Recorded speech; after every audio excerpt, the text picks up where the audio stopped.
There we go. Pretty sure I'm doing it right this time. Okay.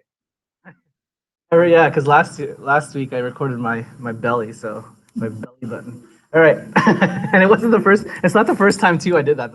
It seems like every first day of each semester I always do something with the YouTube live. So, anyways, okay. So first thing I want to say in my announcements here, I said in the pre-class to-dos, brush up on your query selector skills playing this game. I just want to demonstrate this game just to remind you how CSS works, because if you know how CSS works, then you know how query selector works. So here, you got two elements that are represented here in the HTML as a plate. So here's the first plate, here's the second plate, and your job is to select them.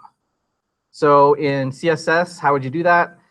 Then I'd say it's just pretend these were like maybe paragraph tags, same thing, right? And then so you press enter to see if you're right, and there it goes. And now you're on level 32, and it gets progressively harder. So select only the bento boxes. So that would be this and this. And I'm noticing bento, bento. So if I just say bento, then it'll only take those elements in the HTML here. Select only this one, and this one is identified with an ID. So I can put, hashtag fancy. There you go. So it'll get progressively harder. I think 32 is like way, way difficult. But you get it? Great. So that's that. Verify that your local AW account is working. I'm going to get into that as well. One thing I wanted to mention is last week I said try to install this extension inside VS Code, and I totally forgot the name of it. I said Prettify. It's not Prettify. It's called Prettier. So if you get this one, downloaded almost 9 million downloads, get that one, install that in VS Code. It will help whenever you type in JavaScript code or HTML code or even CSS code, it'll help indent it, so you don't have to worry about the indenting. You don't have to worry about syntax. All that, prettier. Another question. Some of you tried to hand in your exercises and you couldn't because when you said git in the command line, it gave some kind of error message like I cannot recognize git. That's because you have to download actual git, which is over here in their website. So if you are one of those few people who typed in git in your command line and it doesn't recognize, make sure you download this. git-scm.com. If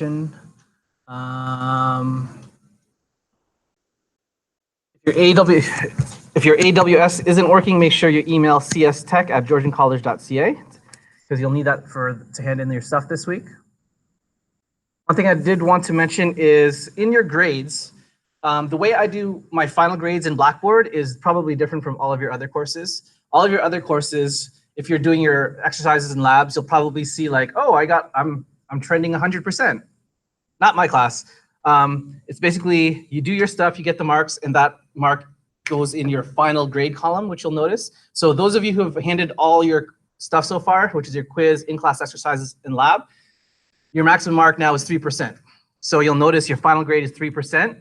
In other classes, you might have been used to 100%. Oh, I'm trending 100%.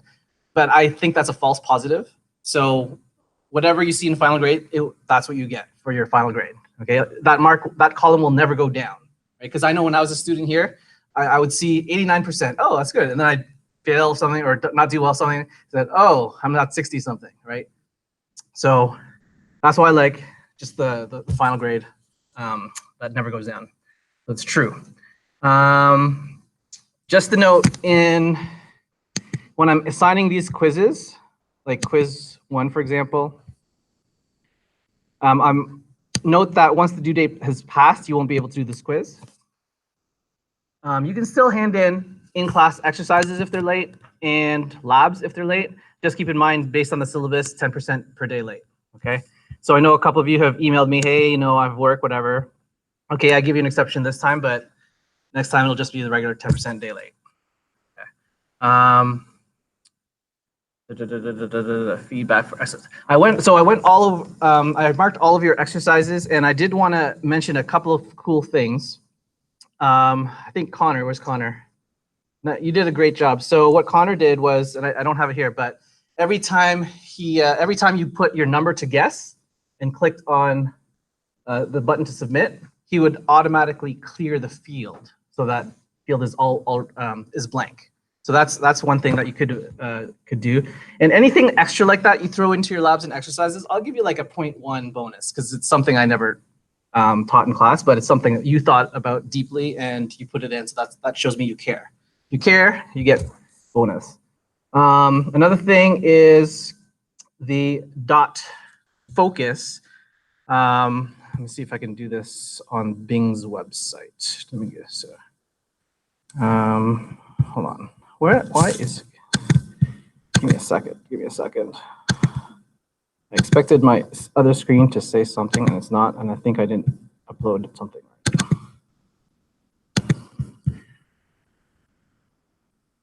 I want this. Right. Okay.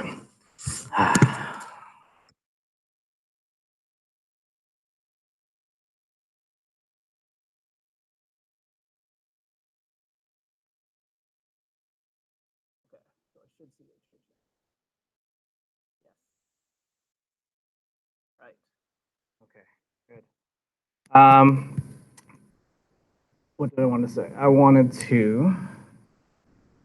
Okay. So another thing that that another person did, I think, which I wanted to mention to you is you can have a dot focus method. So a dot focus, for example, here's the input box. If you grab that DOM element, that input box, say input dot focus with parentheses, it'll actually put the focus there so that the cursor is blinking. So let me just demonstrate that real quick. So I'm using Bing's website. So if I were to grab this this input, so first of all, I need to know how to grab it. So let me just inspect that input box. Let's see if there's an ID. There is. So IDs are unique.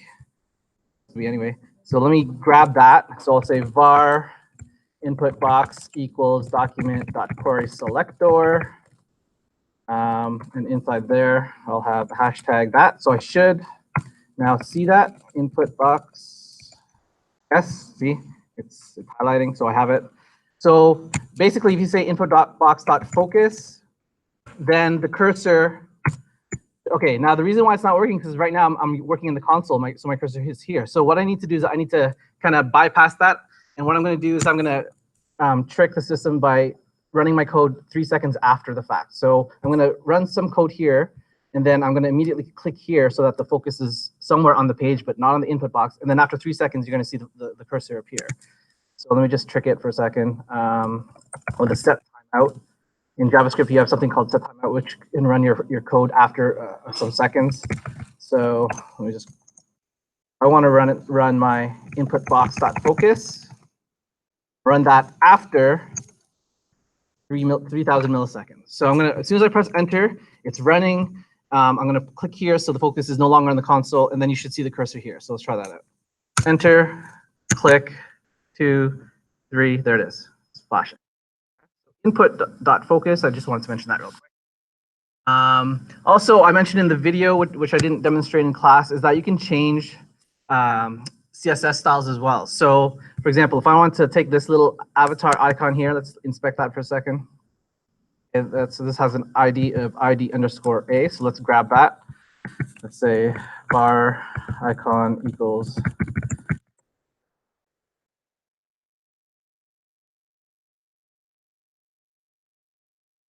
Yep, I got it. So if I could say icon.style, and then after the dot style, I can notice how I can basically have access to a bunch of CSS properties. So if I just say, background color or something like that equals green, it should do something, I would think, yeah. So with JavaScript, you have the power to do anything with the elements that you select.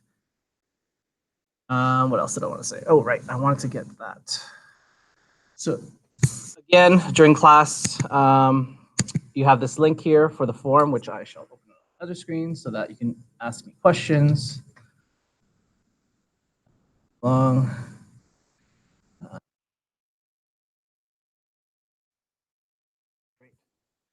else did I want to say? Talk about assignment 1. Yes. Okay, so I released assignment 1. Let's look it over. So this is your assignment 1, which is due in 3 weeks, I think. you're emulating a classic toy. So let's watch this YouTube video. I'm just going to fast forward to the right part here. Anyone play with this when they were a kid? No, me neither. It's way before my time. So what's going to happen is each button here represents a column. So each time you press the button, it'll select a different word, and then you can build a sentence.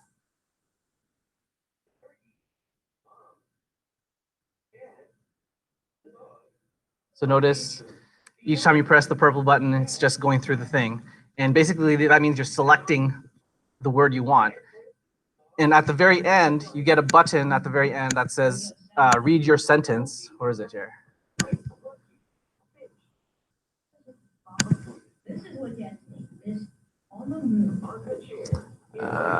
Where is it? Oh, whatever. So after you select all your words, there's another button below here that says read your sentence, and then it'll describe your entire sentence that you selected. Okay. Let's see here. You've been given a zip file to work with. So go ahead and use that.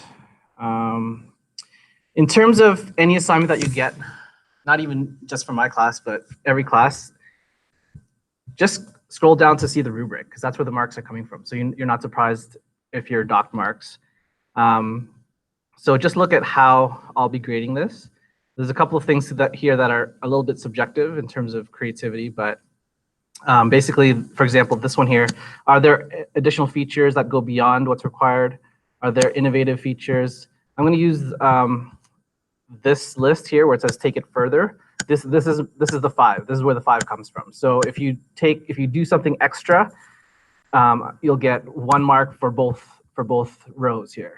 1 mark for this one row, 1 mark for this one row, and it's going to associate with this kind of thing. Okay. So that is due. When is that due? 2 weeks. So I say May 27 at midnight.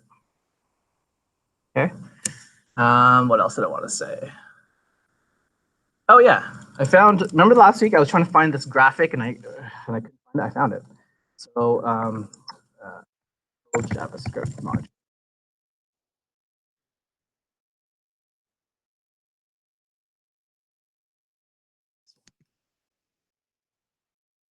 Okay. So in your HTML page, when you say just script, like you normally do, what happens is it parses, the top of the HTML markup. It probably goes down to the head section. It then sees your script tag right here and says, oops, I'm going to stop parsing the HTML. So now I'm going to focus on just parsing the JavaScript. So now I'm parsing, fetching it somewhere. And then I'm going to execute that JavaScript that I just fetched. Once it finishes executing, then I'm going to continue parsing. That's a problem. Why is that a problem? Because if you say document.query selector h1, it's not going to know what h1 is because h1 is over here at the end. Okay, so that's why you either put the script tag at the end, at the bottom of your HTML, or if you're going to put it at the top, then make sure you say defer. Because defer, notice how defer is, yeah, it parses the HTML and it parses, it fetches the JavaScript as well. And then only after the HTML is finished parsing, then it executes the JavaScript at the very end. Okay. So I wanted to mention that. What else did I want to mention? Okay, so let's go. That's it. So any questions so far before you go on to the lesson for today under week 2? Any questions or comments? Let me look at my form. Nothing so far. Good. Okay, so go into week 2 and download this lesson file start.zip. We're going to do that for the first half of class. We're going to do the lab for the second half of class. And then just as a reminder, your quiz is due this Friday at midnight, and also your after class exercise is due Friday at midnight, which is basically a continuation of the free code camp exercises.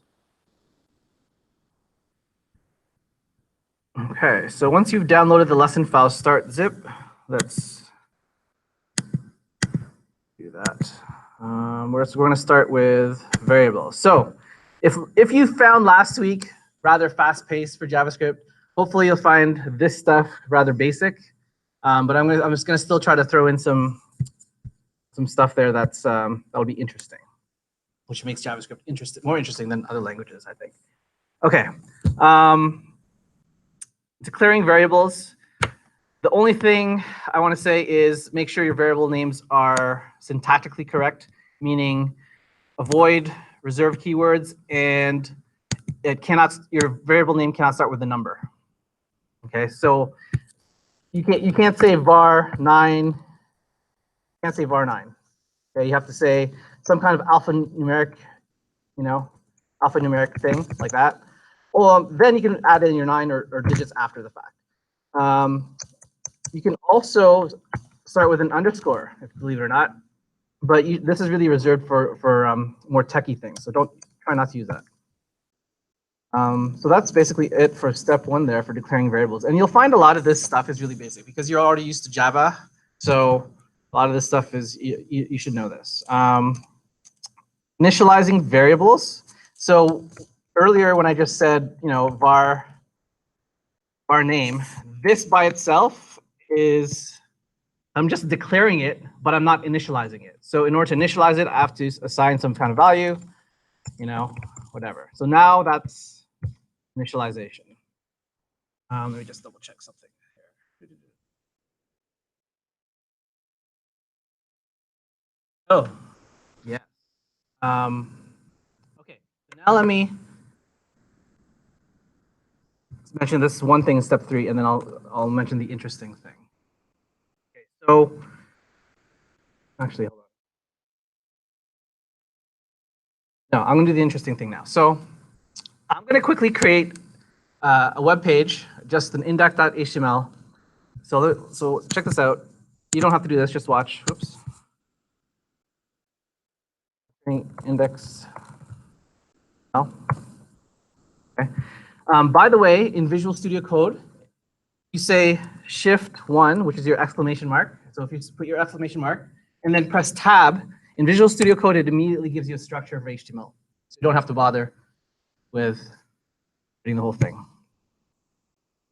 Same thing for you're creating HTML tags. So here, instead of saying angle bracket H1 closes, angle. If I just say H1 tab, it fills it in. H1 there. Also, you can say if I want H1 with a class of green and press tab, it'll fill in the class there as well. If you want an ID, you can say hashtag that. You can do that as well. If you want lots of H1s, you can say H1 times 5. You can combine everything like that just to build it, to build your HTML structure fast. Yes, it's only for Visual Studio Code, although other editors should have similar plugins, but that's why web developers are gravitating toward Visual Studio Code. It's by far the best. Atom, yeah, you can use Atom. Sublime, you can use Sublime. You can use, what else is there besides Atom and Sublime for web development? Yeah, VS Code is the best. So that's called Emmet, by the way, those shortcuts. So I just created a quick web page. Let me just open it up. Where did I put it? Index. There it is. Okay. Let's see what happens when I do this. Here's my question. So here's my little experiment. I'm going off topic a little bit. Well, not really. I'm gonna include 2 scripts, index.js and index2.js. So I'm going to create those 2 files now. Okay. So in index.js, let me create the other one real quick. Index2. So here I got. Let's just test if it's working. Index is working. Save.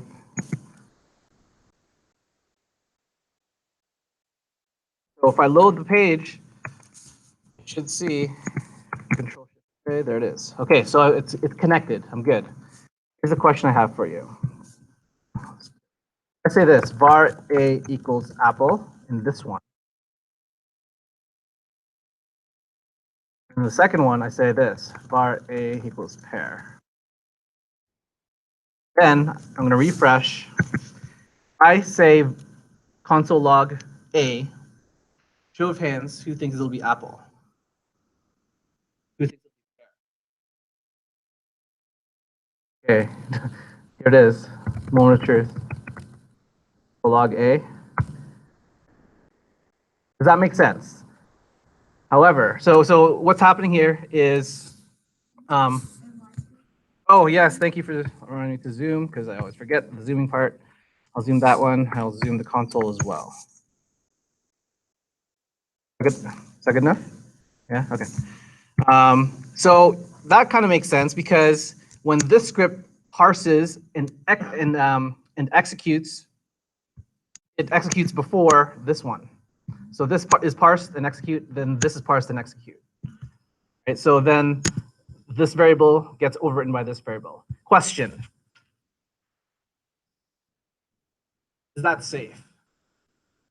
Like, if you wrote something, index.js, and maybe there's another library for different people, different programmers that put in theirs after yours.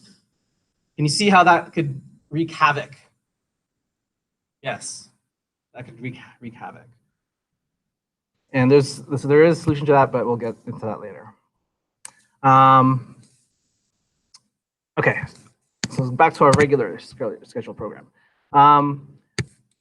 If I had said in step 2 here, var name, if I console log that, just that, what would it be? Let's try it. So var name equals Albert. Actually, no, I just want var name. Console log name defined. Don't confuse a variable with no value with one that doesn't exist at all. So if I just said console log name2, I did not declare name2, and you can see there's an error there. Reference error, name2 is not defined. Don't confuse undefined with, it doesn't exist. I wanted to mention for that.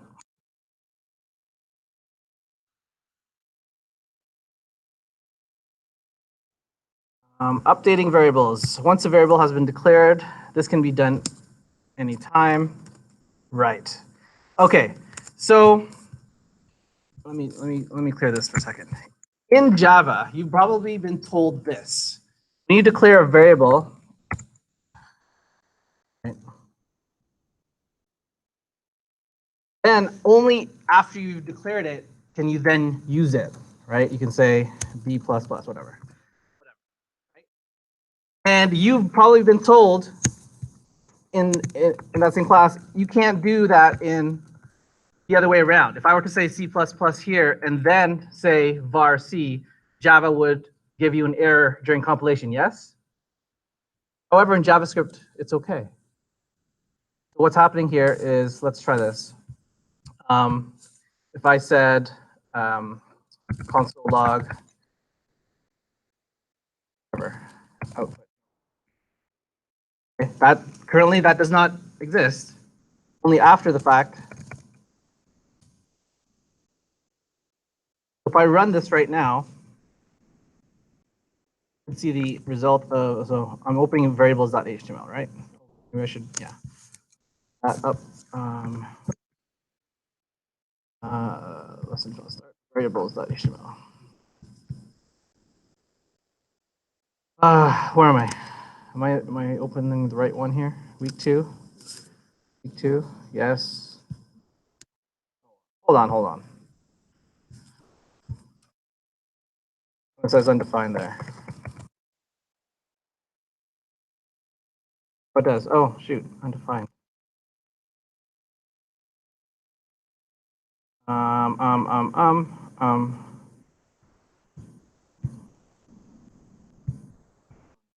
Oh, yes, sorry. Okay, this is what I wanted to mention. So notice it says undefined here, but it didn't give me that reference error that we saw before.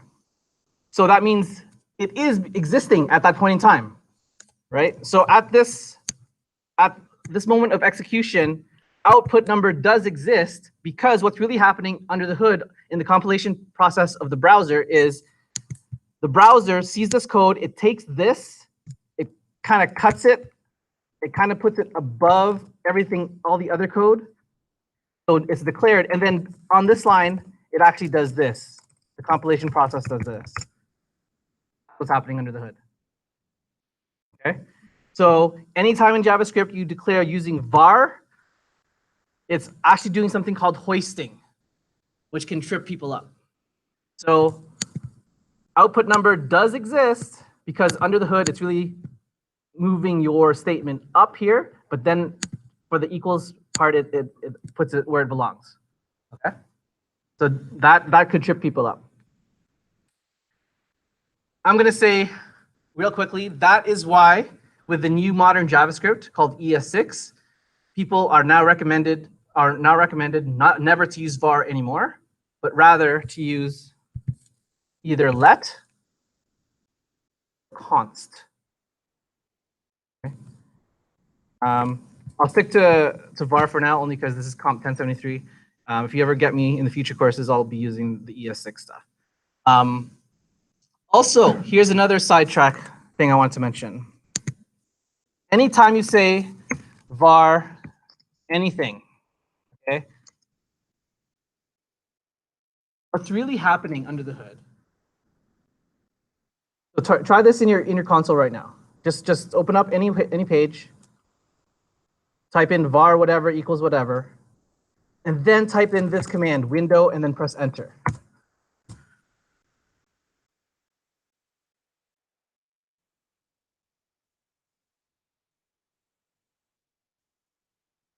So window is the global object of the browser. Anytime you write JavaScript, it's running under the window in the browser here. So watch this. If I expand this arrow, you're going to see everything that the browser can do. Look, alert. We know how to do alert. So in JavaScript, when you say alert, whatever, it knows where to find alert because it's under window alert. So if instead of saying alert whatever, you could also have said window.alert whatever. Same thing. Okay, so these are all the different methods that window comes with. Let me see if there's anything that I want to focus on right now. Here's the inner height of your browser right here, right? So this 370 pixels from here to here. Here's the width of my browser. Now, what was the one that I mentioned? What I said var. My variable was var comp, was it not? Yeah. So check it out. I said var comp equals 1073, and look at that. It sticks my global variable in window. That's why it's dangerous, because another programmer can put another script after yours and say var comp equals something else, and it'll just overwrite it. So that's why let, as another reason why let and const was made up. Okay, so I want to mention that. Back to the regularly scheduled program. Variable types. Okay, so check this out. I'm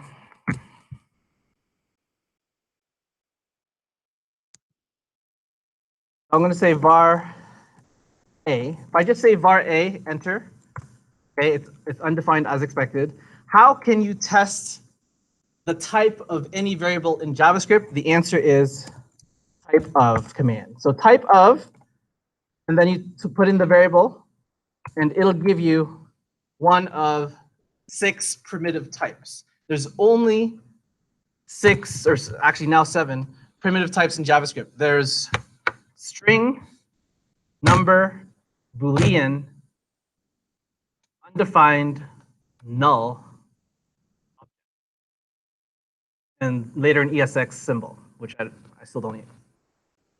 Anyways, so that's cool. That's one way to test if it's undefined. Let's try something else. Now in Java, you have types like int, double, whatever, right? So notice here I said just var a. In Java, this would complain if I said, if I said like Hello world. Apps. Perhaps, actually, no. I guess type of A. Type of A is a string. So now it's a string, but in Java, if I said now A equals 42, it would probably complain, right? Because it's not the same type. Is that right? But here, in JavaScript, type of A is now a number. Here's the big takeaway in JavaScript that differs from all other languages. Types. Don't think that your var is your type. Think the value is your type. In JavaScript, your values have the type.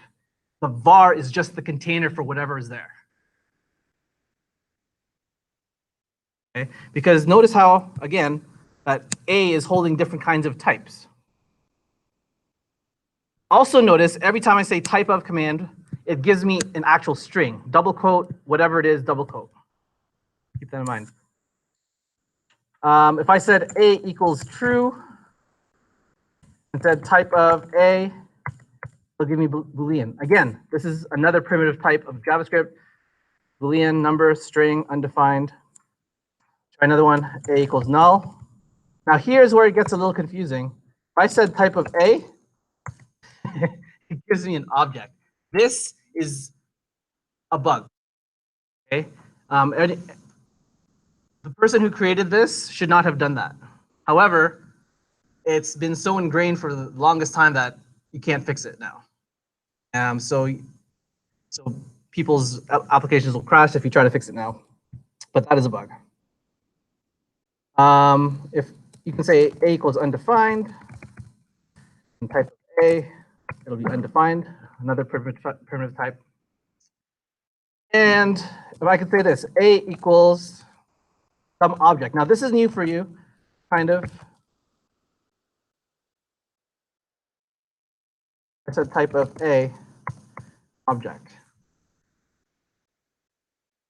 If someone asked me what is JavaScript all about, I'd say two things. Number one, it's about objects, and it's about functions.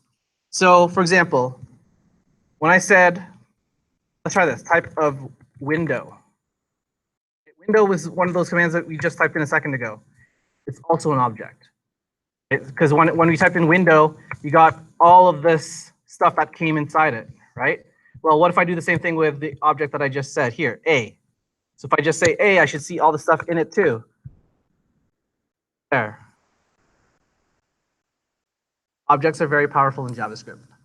I'm going to say objects in JavaScript are way more powerful than objects or classes in Java, which makes JavaScript more powerful than Java. But you'll see the magic of objects in a second.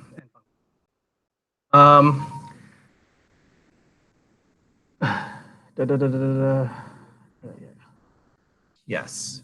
Okay, so if you ever wanted to test for this, you could say, you know, type of undefined, is that really equal to string, double quote, undefined? It'll give you true. So if you ever wanted to test for something like that, make sure you put the double quotes in there, because it's a string. Okay, good. What else do I want to mention? That's it for variables. Any questions so far for variables? Let me check my form. Nothing. What was that? Yeah, so great. Yeah, great question. So let's try. The question is, how about double and float? Let's try this. So A equals, I don't know, 3.14, right? Type of A, number. So as I said before, JavaScript only has 6 to 7 primitive types. Float, decimal, whatever, all comes down to number. However, I'm going to say right now, that's why you should not do statistical big data stuff with JavaScript, because the way it represents numbers in JavaScript, it's not as accurate as, you know, what you might need as a scientist, a data scientist. So that's why people use Python and whatnot. However, having said that, if you watch that Google Google conference IO, link that I posted on the pre-to-dos, they're now coming up in JavaScript with something called big int, which I'm pretty sure you're familiar with, right? Yes? Yeah. Okay. All right, so that is that for variables. Let us, before we move on to the next one, which is numbers, which is pretty basic as well, let's do a quick Kahoot.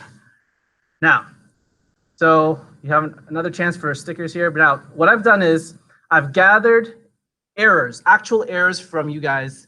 So when you guys handed in your exercises, I've compiled all the errors in these 3 Kahoots. So we're going to play the first of the 3, and it's your job to debug it. Okay? So we're going to learn all together here how this works. And I've given you more time, so there's only 3 questions here in this Kahoot.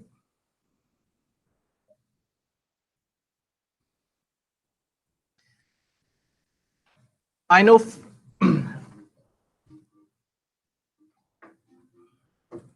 I know for me personally, when I was a student studying programming, I actually gained confidence when another student would ask me, hey, how come my code isn't working? I'd go over to their computer and say, oh, this is why. And they said, oh, you know, you're right. And I walked away thinking, wow, that's the smartest guy in class. And I debugged it. And I'm not the smartest guy. Okay, I failed university. I didn't graduate with a computer science degree. Okay. But debugging other people's codes, I hope will give you same kind of confidence. That gives you confidence that, hey, I belong here. Okay, 10 more seconds, 10.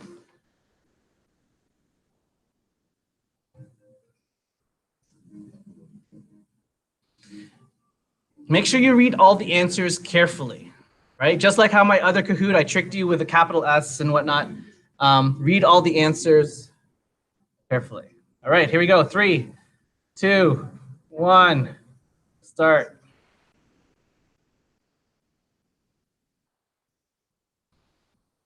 So this is the error message you see in your console. Why do you think it's happening?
Okay.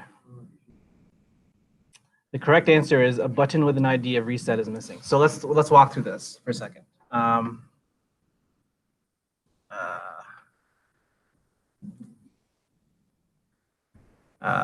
Shoot. Yeah, I'm trying to get the picture back up here. What I'll do is maybe I'll, oh, but then you'll see the questions and answers. Hold on. Okay, let me just quickly edit this so you don't. Okay, there it is, edit. Let me pull up, can I pull up the thing? Oh, man. I didn't think this one carefully, did it? Okay, what I'll do, oh, I know what I can do. I'll play it again on another tab.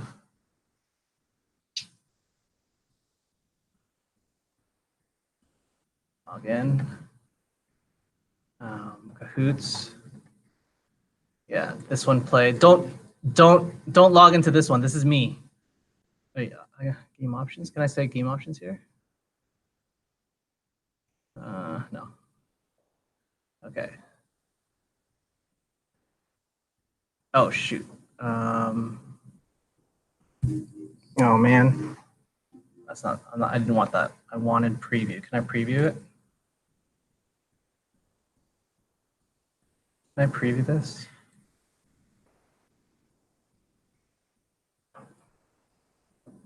There it is, preview. That's what I wanted. Classic. Okay, this is me.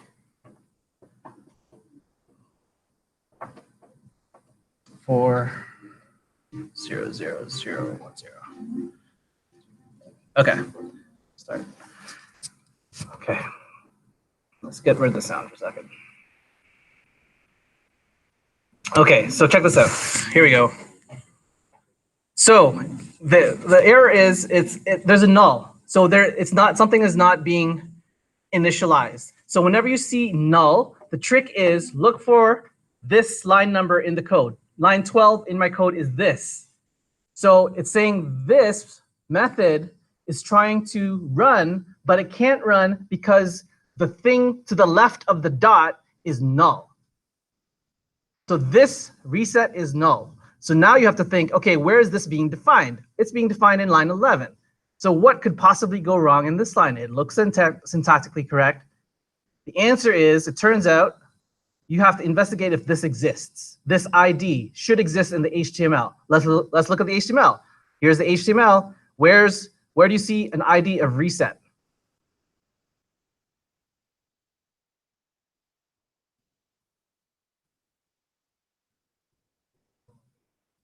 There isn't one, right? So the HTML button ID doesn't match the query selector argument. That's why. Does that make sense? So whenever you see null, look to the left of the dot and ask yourself, where is that being defined, and investigate that way. Okay? Okay. Good. Next question. Here we go. Back to our regularly scheduled program. Here we go. So, nice. Suk. Who's Dark Lord? Who's Dark Lord? Nice. There you go.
Okay.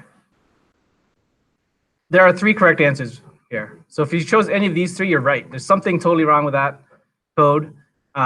Let's take a look at it again. Next, let me do that on mine. Turn on the sound. Okay, so let's look at this. So it's, oh, is this the same one?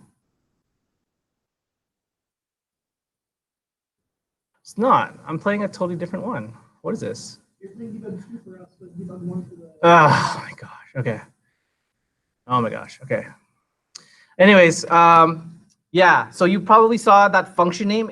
That function name had no space after the word function, so that's why this is correct, right? It should be function space function name, and then you may have remembered that function has a semicolon at the end of it.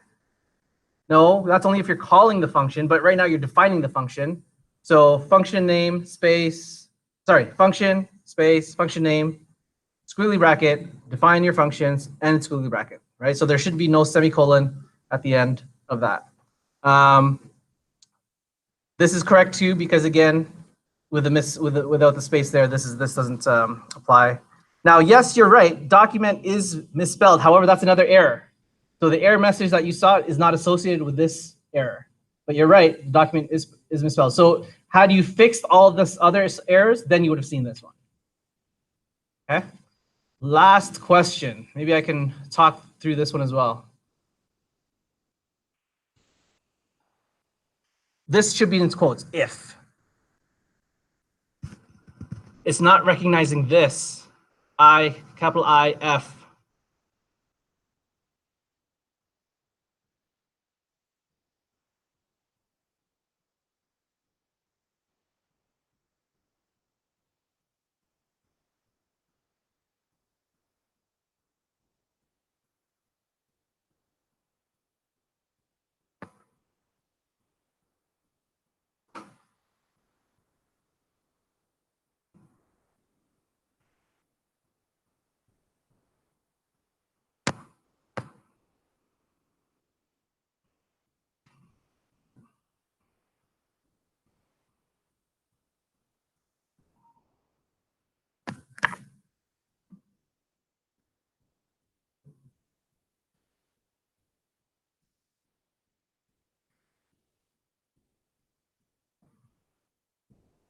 All of the above.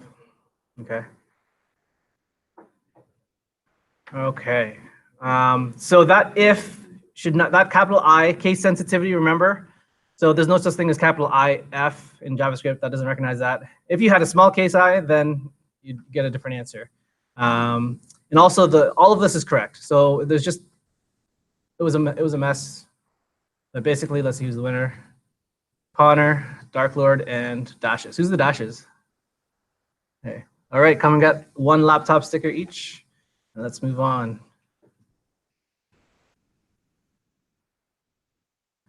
All right. Close that. Close that. Exit. Okay, so we played number 2, is that right? So yes. We didn't do number 1 yet. Okay. That's the one I wanted to do. All right, we'll do that a little bit later. Oh, I got one response. When is it more appropriate to use double equals or triple? Excellent question. And we will get into that right now, I think. Okay, so on to the numbers.html thing. And this is where the answer is. It's down here to step 5. Okay, so I'm going to answer your question in step 5. Start with step 1 for a second. Okay, so a couple of things. Again, I inherited this from Scott McCrindle. And what Scott did was he read the MDN documentation and made this outline here of step 1, step 2, step 3. However, I think he misinterpreted the documentation, because the documentation on numbers on types is this.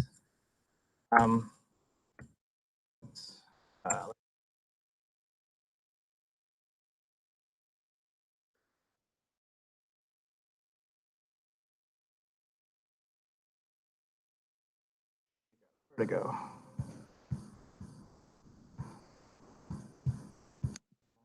Where did he get that? Anyways, somewhere on this page, he made his outline, but I think he misinterpreted what the documentation was saying. There is no integer type. There is no float type. There is no double type in JavaScript. What's the answer? That's only number type. Okay. So that is that. Now, just like in Java and other languages, you can also represent binary or octal or hexadecimal. I have never had to use that, so except for CSS. Okay. Actually, no, not even CSS, because that's not hexal. Okay. Oh wait, CSS is hex. Yes.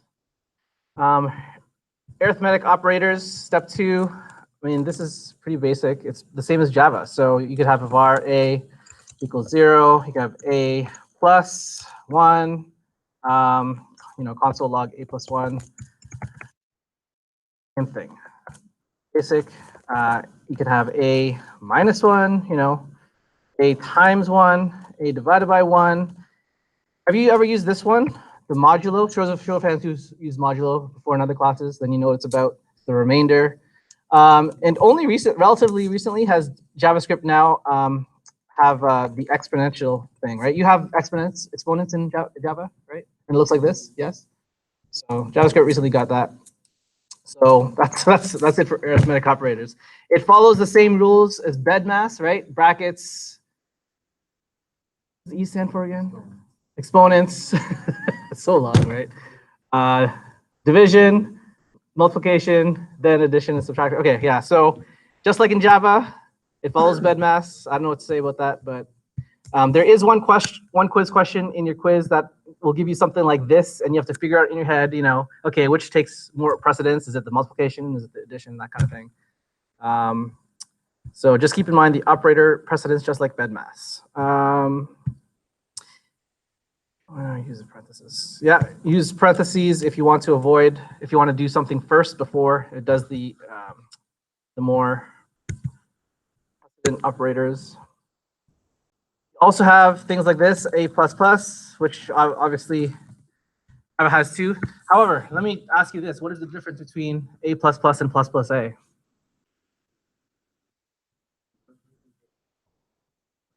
it again. Yeah. Before. Yeah, let's do a test with that. So here, let's clear this out for a second. Let's say var d equals 1. Okay, watch this. If I say d plus plus right now and press enter, show of hands, who thinks it's 1? Show of hands, who thinks it's 2? Okay, moment of truth. Oh, what happened? But wait, it's not finished yet. If I say console log d now, or if I just say d, same thing, it's 2. So what is the difference? What's happening? But if I do the other way, so var e equals 1, and I say plus plus e, enter, now it's 2, console log e, 2. So what's happening? If you put the plus plus after the variable, it'll return the current state of the world for that variable, and then after you've used it, then it'll increment it. Whereas the plus plus e, it'll add it first before you use it. But so yeah, keep that in mind. That occurs for Java too, I believe, right? C++, C, same thing. What else did I want to mention? So that's that for that. Is that?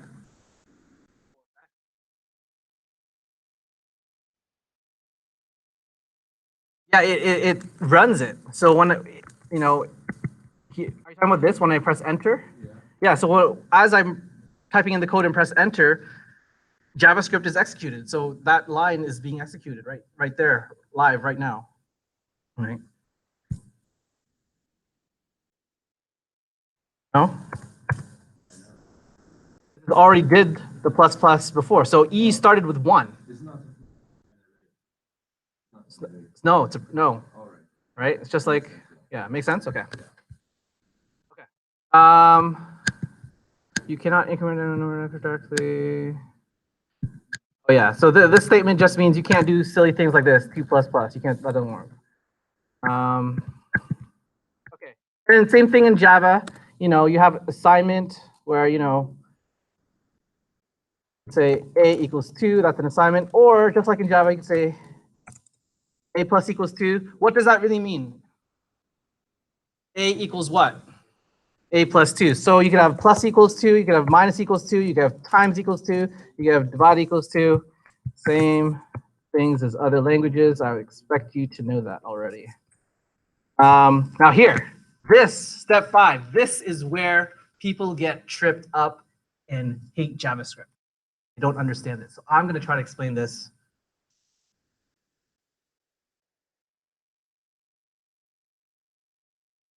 So the question is, from the form, when is more appropriate to use? The double equals when comparing things or the triple equals? So let me say this. Let me demonstrate first what's happening. Okay. So if I say var f equals the string 10. Okay, so f now contains string 10. If I say var g equals the number 10. Okay. So here's the question. What happens if I compare f? I'm not going to type it in because it'll say the answer already. If I say f double equals g, what do you think it'll be? False. Yeah. Let's try it out. Show of hands who thinks it's false. Show of hands who thinks it's true. Okay, here we go. F double equals G, enter. It's true. Now, stay with me. What happens if I say F triple equals G? So here is what's happening under the hood. This is what gets people tripped up. Here is the proper way to characterize this. The proper way to characterize this is that the double equals checks for value equality with something called coercion allowed. When I say coercion, it means it knows, JavaScript knows you're comparing two different types. So under the hood, it's going to convert one of those types to match the other type. That's called coercion. And then it'll compare it. Whereas the triple equals, it's strict. So it compares for value equality with no coercion. Okay, so that's why the triple equals, it makes sense to you because you can't say string 10 is equal to number 10. That doesn't make sense. And that's why most people will say, just keep on using triple equals from now on. Never use double equals. If I'm going to say, if you know how double equals works, use double equals. I know one of you, for your exercise, you did something like this. For your exercise, you said, like, let's pretend there was a input value. It was, let's pretend it was that. You said something like number input value. Get the actual. Oh shoot! I should have done shoot. Right? Because when you're grabbing from the input box whatever was typed and you click submit, you're actually grabbing a string. Okay. And then so one of you wisely said, well, let's convert it to a number by casting it. Right? You have casting in Java, yes? Same thing here. Now look, the font color is different. 87. That's the number. Whenever it's a red here in the console, it's a string, right, with the quotes. So one of you wisely actually converted it so that now you can compare an integer with the random number, which is what you really want. Is what we've been doing was just basically comparing it lexically. So the question now is, how does JavaScript know what to convert? If it's comparing, if it's trying to compare two things with different types, what is happening under the hood? Is it converting both into a number and then comparing, or is it converting it to both to a string and then comparing? Here's the answer. This leads to another discussion. Type in ECMAScript, there is documentation on how JavaScript works. Okay, so all of this is how JavaScript operates under the hood. I'm going to show you the one that talks about what we're looking at here. Under abstract operations, under testing and comparison, under abstract equality, here. So whenever you're comparing x equals y, these are the steps that JavaScript does under the hood. It asks, okay, is the type of x, let's pretend x is an integer, is number, is number the same as, and let's pretend y is number as well. Is number the same as number? If so, then just do x triple equals y. Now, what we're interested in is number 5. If, let's pretend x is now a string. If string is string, and this is a number, then to number. What is this to number? Let's look at that. Oh, that's not what I wanted. I thought there was something here that tells you what it does, where it says it converts both into a string and then compares it. I was looking for that, and I thought that was here. I'm wrong. To number to primitive. The primitive to number. Okay, it's string. Oh, there's all these algorithms. Anyways, shorthand is I thought it was there. It will convert it both to strings and then compare it, right? Well,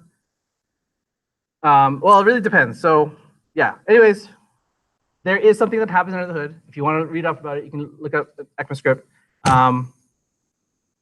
And I should have been more prepared for that documentation. Anyways, but that does bring up one thing I want to mention. Who here has heard of TC39?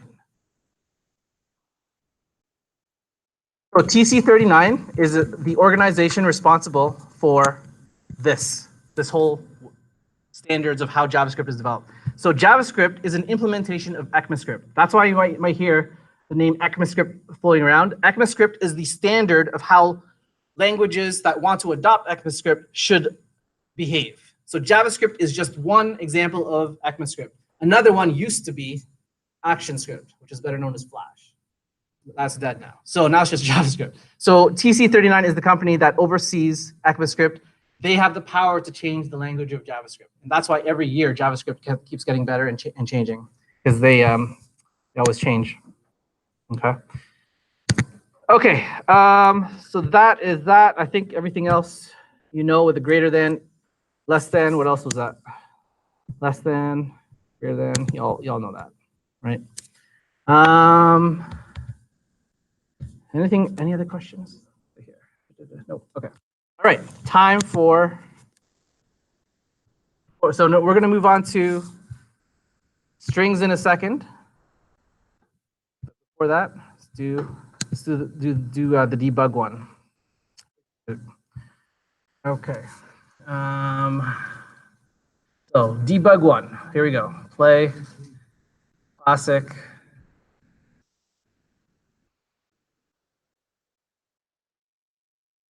Go ahead and try that out, and then we'll take a break. I think I'll just talk through this one.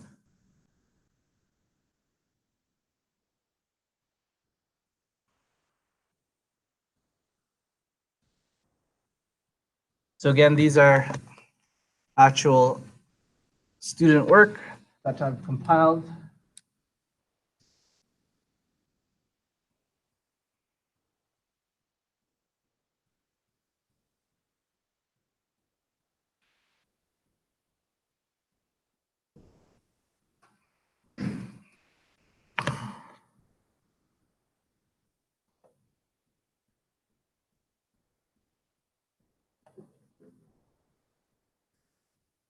All right. Oh, let me just finish my thought. I had a thought going for my other. So as I said before, where'd it go? So as I said, so this one student said number input value, but they could have also just said, input value double equals whatever the random number was. I would have done the same thing. I just want to mention that. Okay, back to.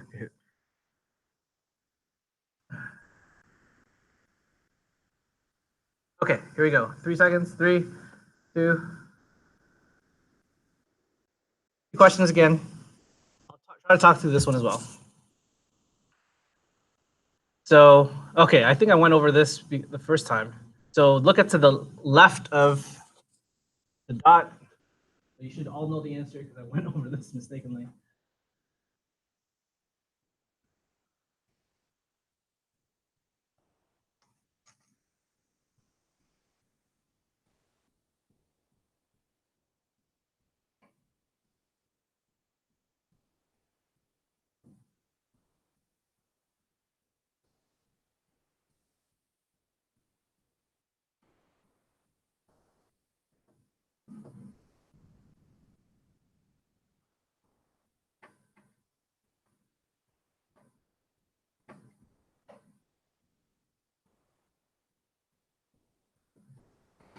So add event listener is not working because this is null. This is null because it's trying to do a document query selector of hashtag reset. But if you look here, there is no hashtag reset. I think the person meant to say hashtag random. Right, so that's why this is the correct answer. Okay. All right. Nice. Who's Apple? Apple? Anyone? Who's Apple? Someone's Apple. They're shy. Okay. Next one. Document. Okay. Notice. So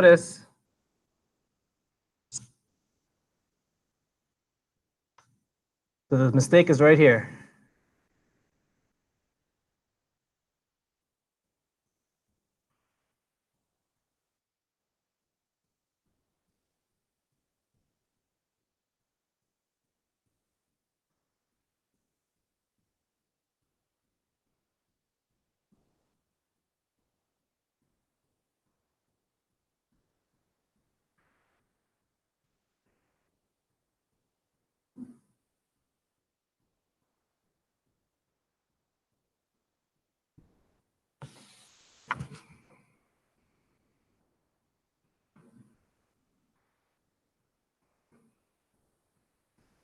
I think I should have put lesser time instead of what I did.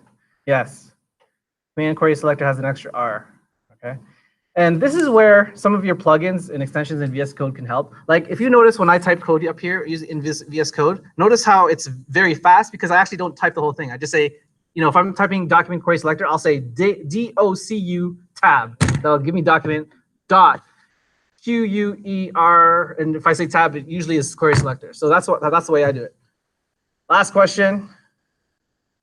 Who's SK? Who? Nice. And who's P? All right. Here you go. Cannot read property. Same kind of error. So look to the left of the dot and see what's happening.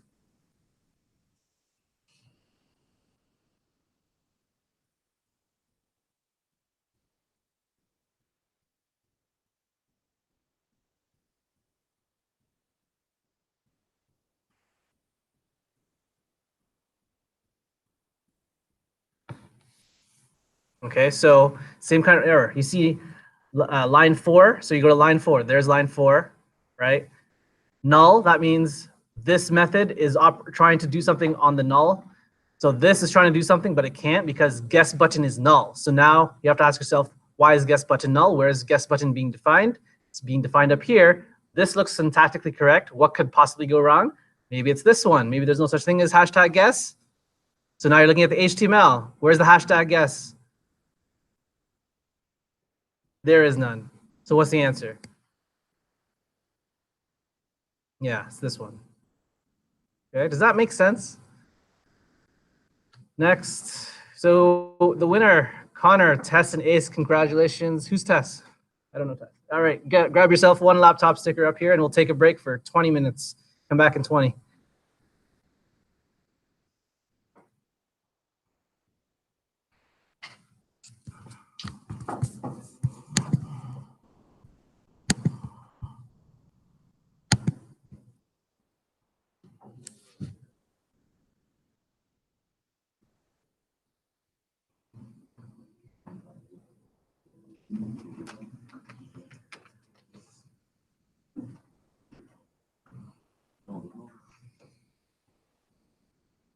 Do all those questions come from submissions? Or? Yes. Yes. Hi. What's your name? Sonia. Okay, Sonia. What did I say in your feedback?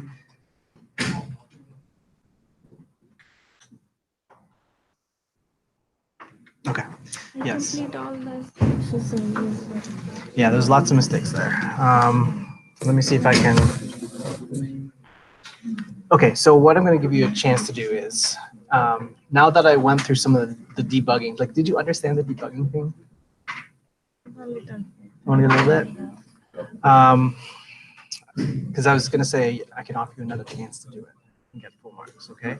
But you have to know how and why it's not working. That's the thing. And that's why I did this Kahoot thing. I was hoping you, and I did record this, so you can always look back. So let's take a look at your code now. Want to take a look at your code now?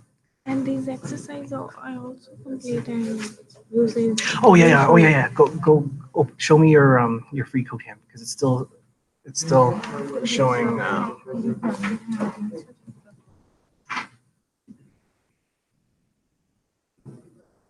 Okay. Where's the settings? Where's the settings? Settings. Oh yeah, it's coming out. It's coming up. There, go there. Where'd it go?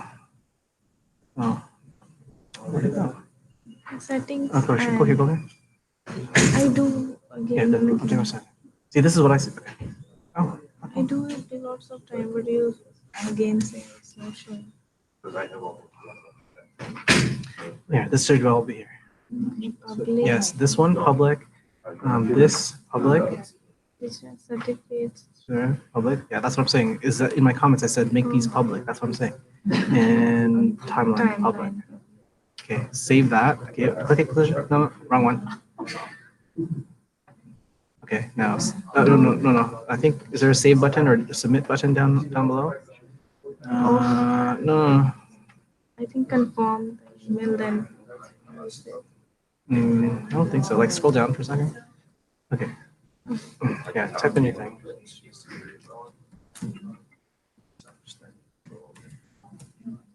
Okay,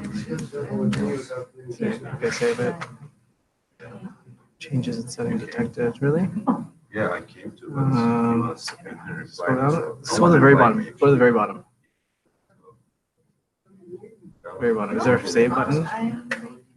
Okay, no. Okay. Go back to your. Go scroll up for a second. Scroll up. Scroll up. Create a WhatsApp. Keep on going up. Okay. Click this. I want to see this. This should be different now. Scroll down. There. That's what I want to see. Good. You're good. I will now give you. I will now mark that as okay. But as for the other one, you can try again. Okay. I'm hoping you'll learn from the mistakes. Okay. If not, you. I don't know how to say the upload of the GitHub. Okay, maybe come to me after class because I have 2 more here. But at least we did this one. Good. Okay. Okay, and can you mark my 1% now? No, because I have to answer You these 2. remember my name? Yes. So, This one, yeah. yes. I just realized that it looks like mine. Do you have battery on it? This one here. I don't know. It's gonna work or not. Looks similar, eh? Because I do have a. mainframe class after that. 3 hours. Oh, it doesn't fit. Oh, come on. Oh, it doesn't fit. Sorry. Okay. What's your name again?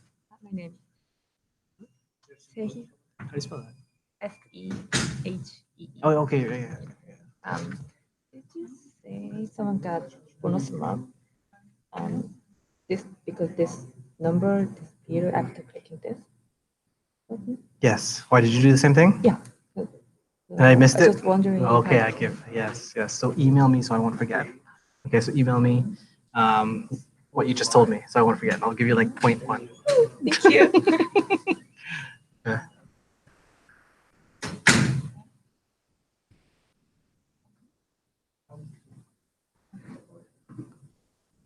Okay. Yeah. I'm sorry. Come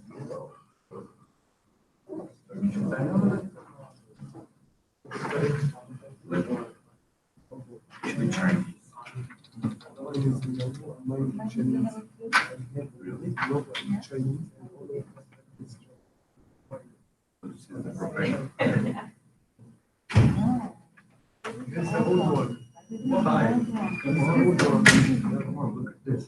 I paid 5,000 bucks. Turkish.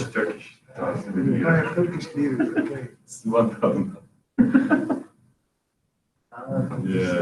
Yeah, you know it.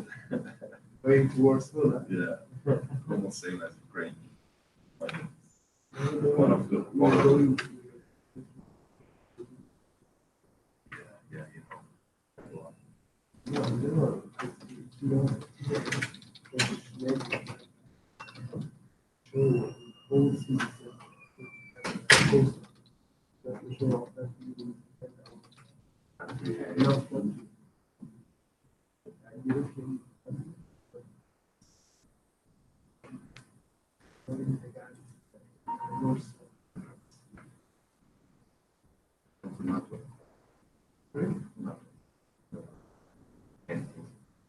yeah, yeah. Probably would. Yeah. Yeah, you know. But they had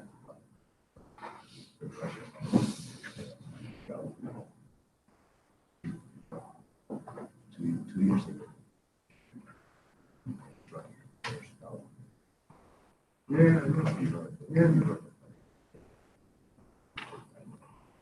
Russia. You come back from Russia, they're gonna tell that. You see? Really? Yeah. According to some things. I don't know.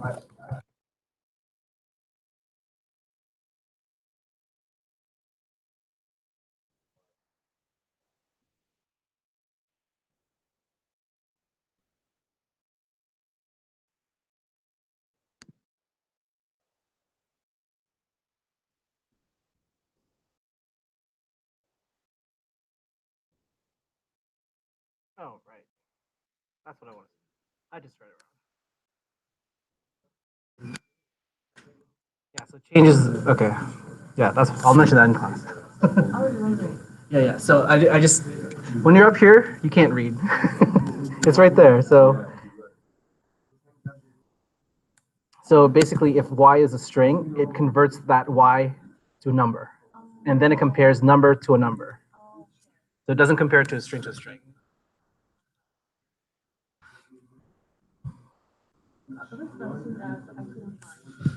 ECMAScript.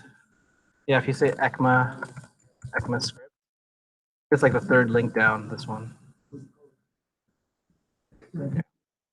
As for the person that's listening at home for the live stream that just entered in the form that you're watching the live stream, the Kahoot does not appear. Yes, you're right. It is on a different device. That's why you can't see it.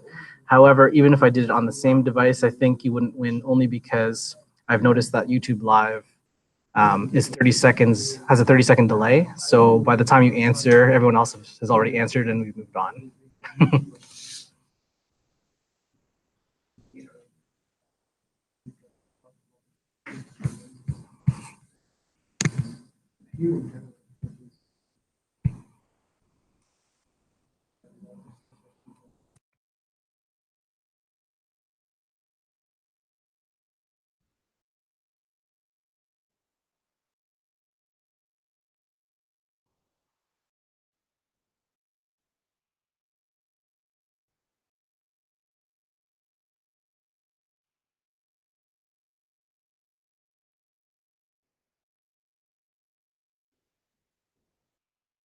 Oh, 10.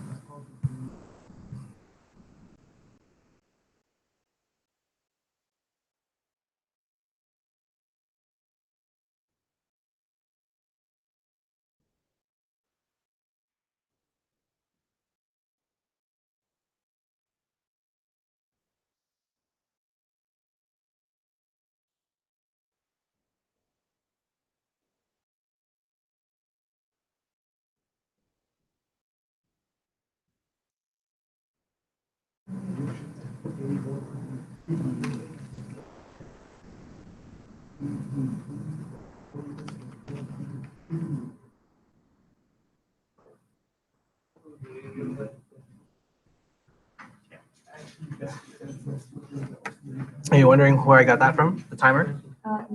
Oh. Oh, okay. Yeah.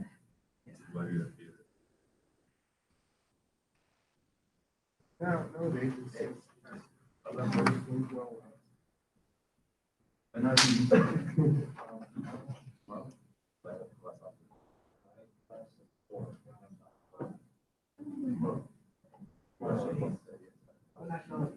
How much did you do?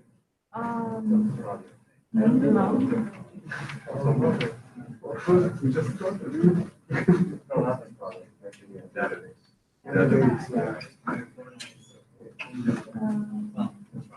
Tomorrow is my free day.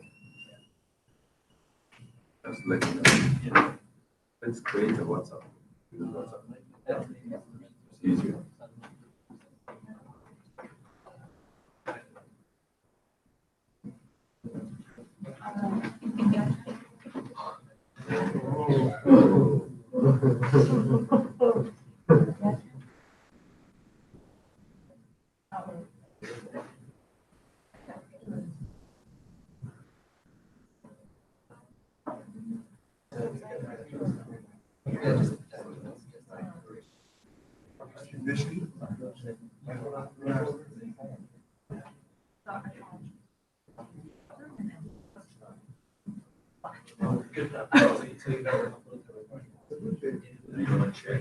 I didn't know. Yes. So I'm just giving you all.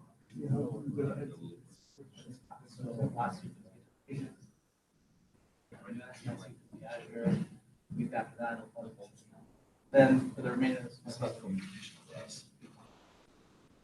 He said, I want to to show that's why I want perfect title, cover page. Come on, it's not communication.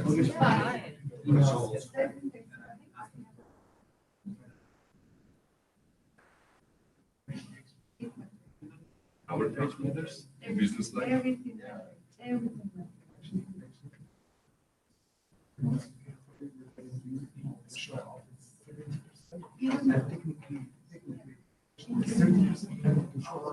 One question for you. One question for you. We have been taking like courses. How many courses did you do that? Our page for programming class. Java, C, SQL, Arduino.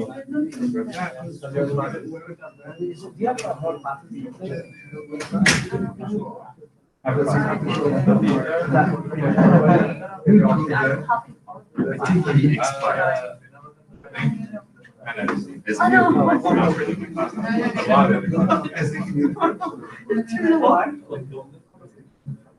It's an expression in Turkish. You shouldn't eat it because it's expired.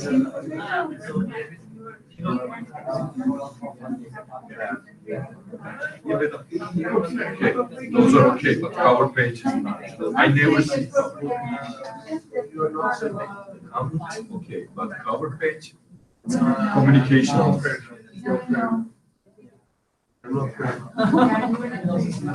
don't like also.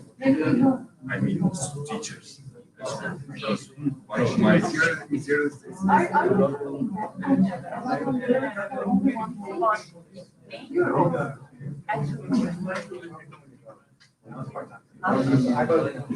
I want to do that, I will take English lecture courses, not computer programming. If I wanted, if I want to do that,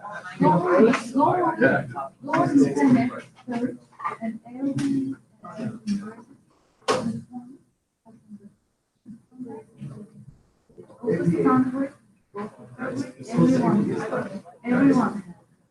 I'm just asking that. We had 20 programming classes. You don't listen to me. I'm hearing APA style. What's APA style? We have a project and we have to submit the APA style. Yeah, first question. The question, the SQL teacher was like cover page staff communication class as a communication. Yeah, I'll give you a tip. We were discussing about that. And I was, Okay, for your anything. So anything to do with APA, go once you're here at the Georgian College webpage, click on login, click on library, okay, and then click here APA guide. APA guide. yeah, So we know that actually. We were just oh, you know that already? talking about teacher. Okay. In programming, it doesn't make sense to. Oh, I see. This is a programming course. Yeah, SQL. Are you writing an Advanced S- SQL? Are you writing But the answer is, but the answer will be. It's like a report. You know, They are. Yeah. And he- report. Okay, a report about something. Yeah, that's why. I'm telling him that's why. And he says that use AP standard. It's an old school. And some guys rejecting to use AP standard. I was saying that. Wait. I was saying Who that. reject will lose marks. I was saying that I wish this teacher was like you, because you are doing as a showing us instead of saying APA. The cover page is very important, guys. Don't worry about SQL codes. Just do cover page. It's funny to me. Here's my interpretation of how you should do APA for your report. This is what I would do, and you could double check with your professor to see if you're right. So there's a place here called what your paper should look like, and then here's an example of an essay, right? So you've done essays before, and then in here, notice how whenever you put a quotation mark, right, you immediately cite it, called an in-text citation. That's APA right there. And then your very last page, your very last page should look like this, a reference page. This is your last page, which has all your sources, right? These are all the books, all the articles that you've read in order to make your paper. So that's what I think is what your professor is looking for. Okay, but you can double check with them.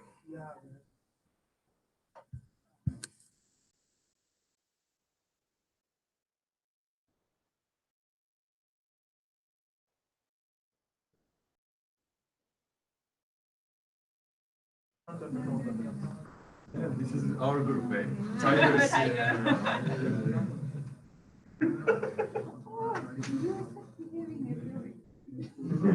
How old are you? Oh, 24. Yeah. She's 45, so she's. I'm not 45, I'm 45. Sorry, I don't know. She's 90. You're 19, but you're. If you agree with them, you're a We mature. can say, we can If say you're he's- not agree with them, you're not You mature. can say he's 25, she's 27, 25. She's 25. We're 17. we're all together. I've been doing the assignment almost for 1 year. At least for 1 month, and none of us has complained about that before. Only you. Only me. Yeah.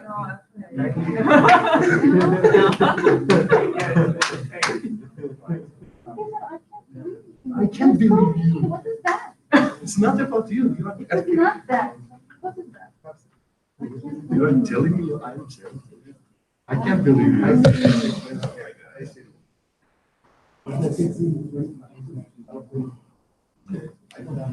My idea. You should respect. Instead of accusing me, I'm not telling you. Okay.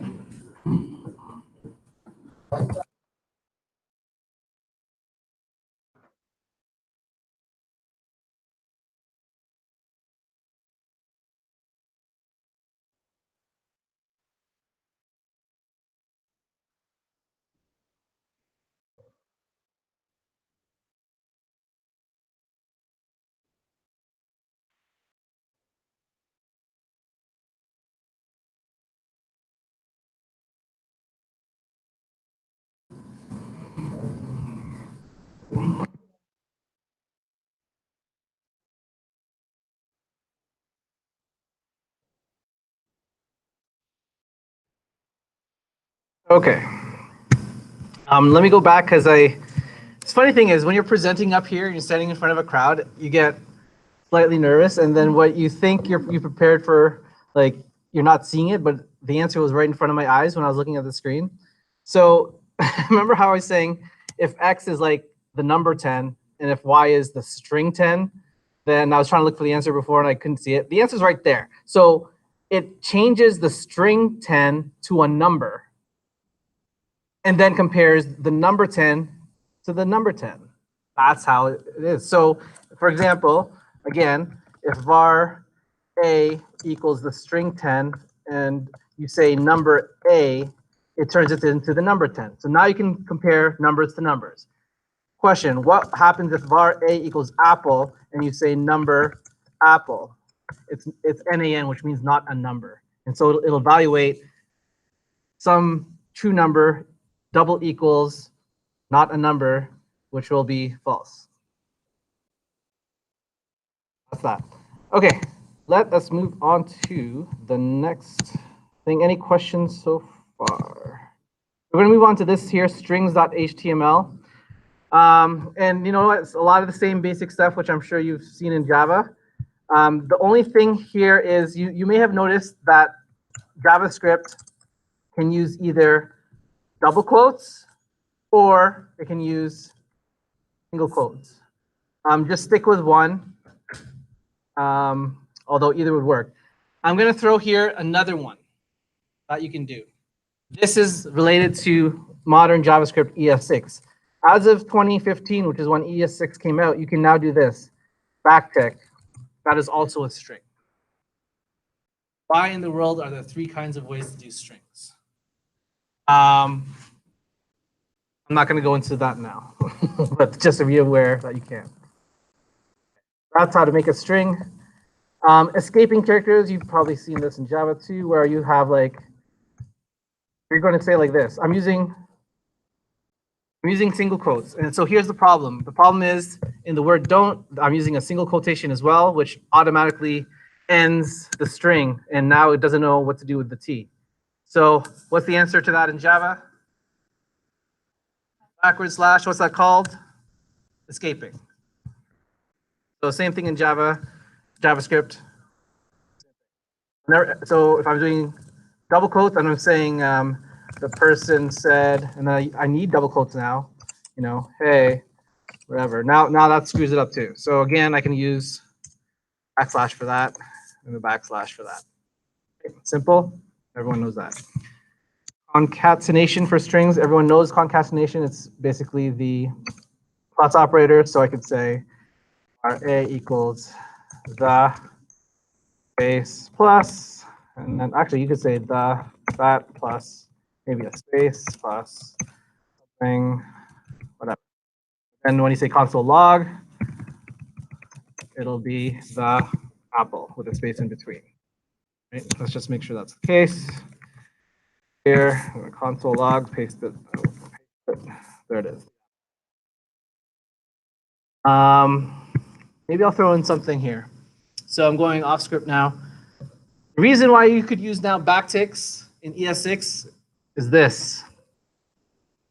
So this is new. Use backticks. so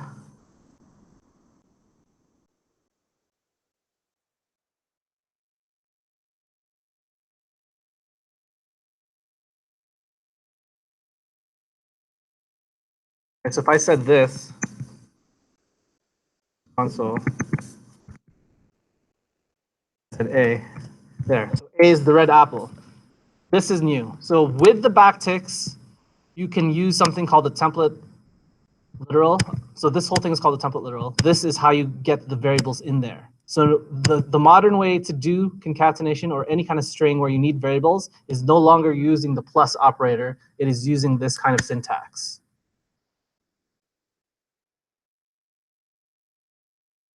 You can use either in this class. Numbers and strings. Numbers can be converted to strings. Oh, I just touched upon that. So I guess we can skip that. And that's it for strings. Any questions on strings?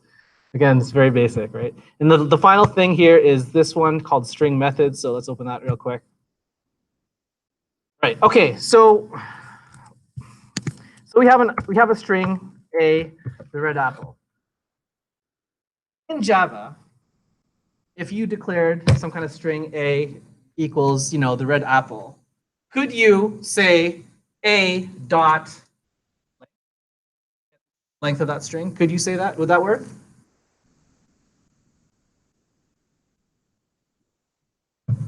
Hunter. Yeah? Oh. Yeah? A dot length, you get 13. Now, hold on here. There's something deeper going on here that you may not have realized. You may think that's basic, but there's something going on deeper under it. Remember, the dot syntax indicates you're using an object, right? Window dot whatever. You're dealing the window is an object, right? How can I use a dot whatever if a is not an object? It's a primitive string. It's a primitive string. A is a primitive string. There is no dot whatever because it's not an object. Objects can use dots. Strings can't. What's happening under the hood?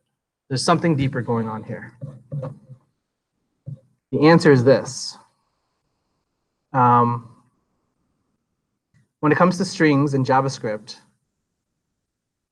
if it knows you're trying to do a dot length, it'll wrap the primitive type into an object for you under the hood so that you can now access dot length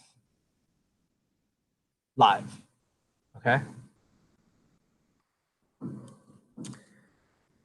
Because if I just say type of A, it's a string, it's not an object, yet I can still use dot whatever. How is that possible? Because it's something called boxing, auto boxing. It's boxing that primitive type into an object and then it gives you the length. Okay? That is the power, slightly a hint of why I say I think JavaScript is more powerful than Java. Next, what else do I want to say? Retrieving a specific string character. Here's another thing you can do.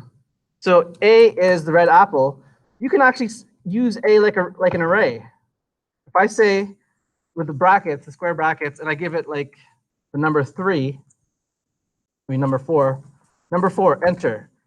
So I'm using array syntax to get this character of the letter R.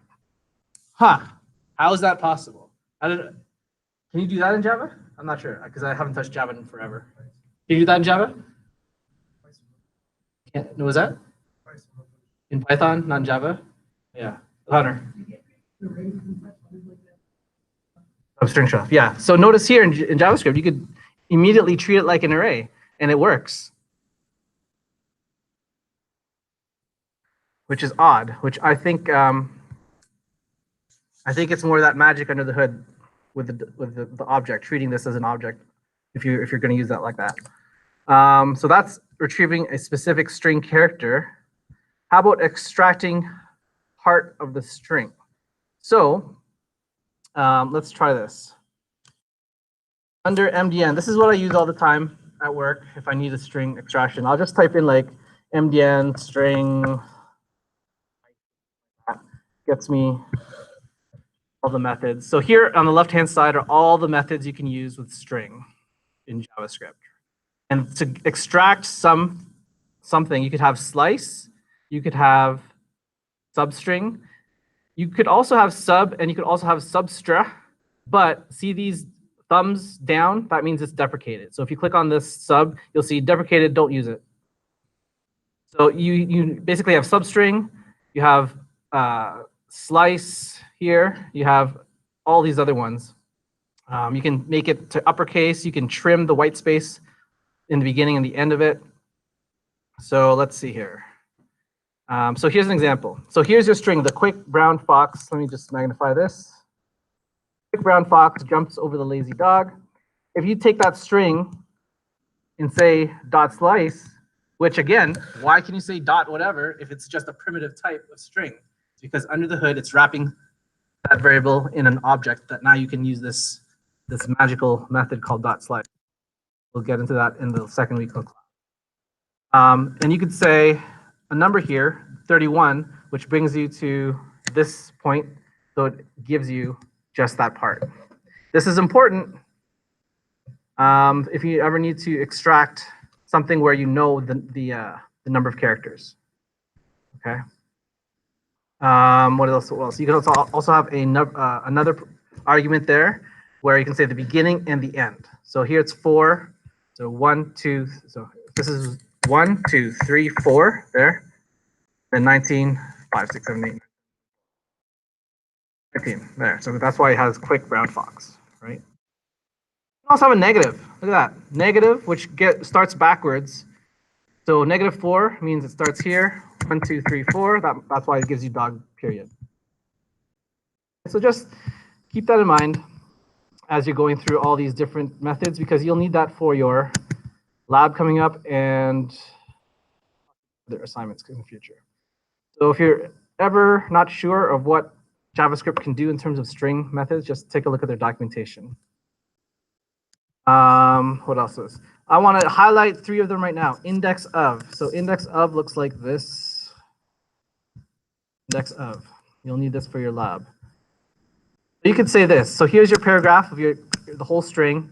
If you say paragraph.index of, and then basically this is what's going to look for the first occurrence of dog, which is right there. And that's why the answer, where is this? 40. 40. So it's 1, 2, 3, 4, 5, 6, 7, 8. 1, 2, 3, 4, 5, 6, 7, 8, 9, 30. 1, 2, 3, 4, 5, 6, 7, 8, 9, 40. So index of dog is 40. That's why I give you that. What else do we need to know for the lab? If you don't specify where to end the slice, the method returns, what does that say? The rest of the string. Oh yeah, sure. We saw that already. Changing case. I think we just touched upon that. So you could say things like to uppercase. So here's your sentence. A sentence dot to uppercase, and it translates that all to uppercase. And updating parts of a string with replace. This is huge. You got to know this one. Replace. I've used this at work all the time. Question. Who here has heard of regular expressions in any other class? Regular expressions. Yeah, just a couple, but not in class. Where have you heard it? Okay. If you ever do take computer science, regular expressions is a course in itself. It can be very complicated. But for now, this is what all we're going to focus on is something like this. So say you have a paragraph like this, string. You could say replace dog with the word monkey.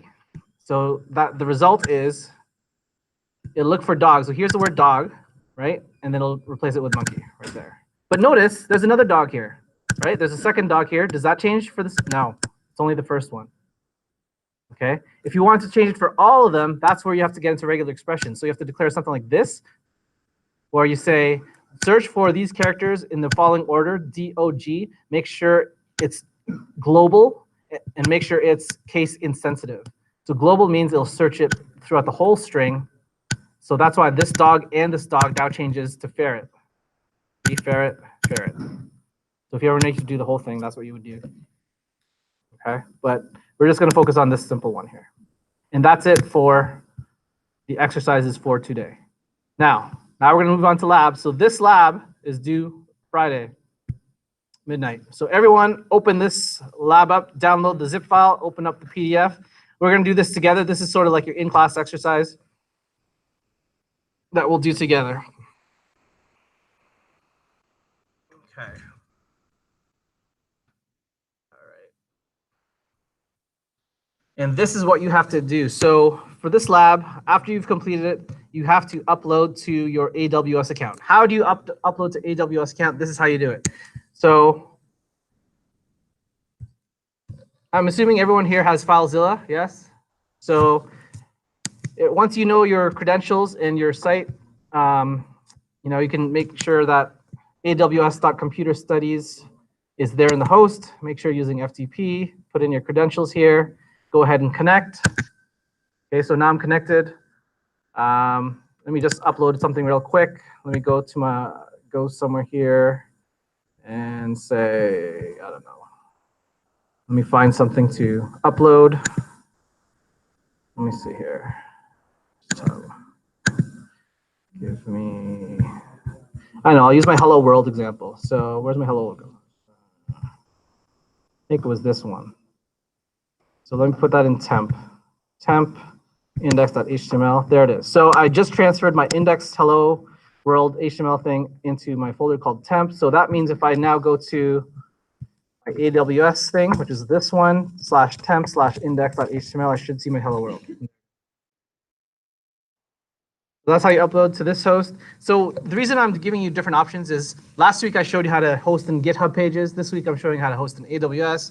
Next week I'll show you how to host in Azure, which you should already know. After that, maybe I'll do something else. And then after that, for the rest of the remaining semester, I'll say pick one.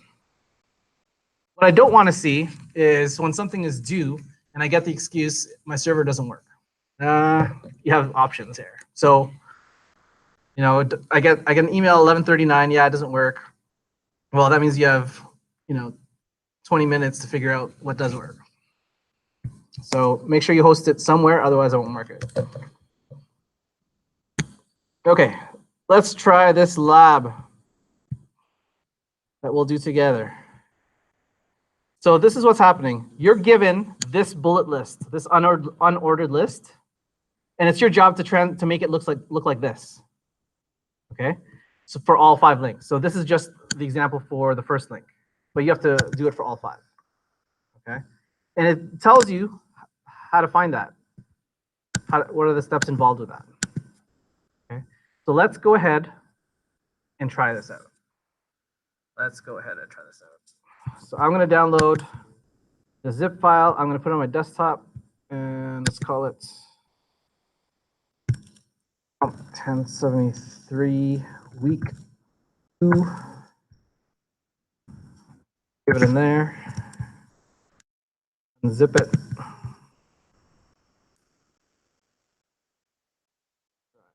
Here.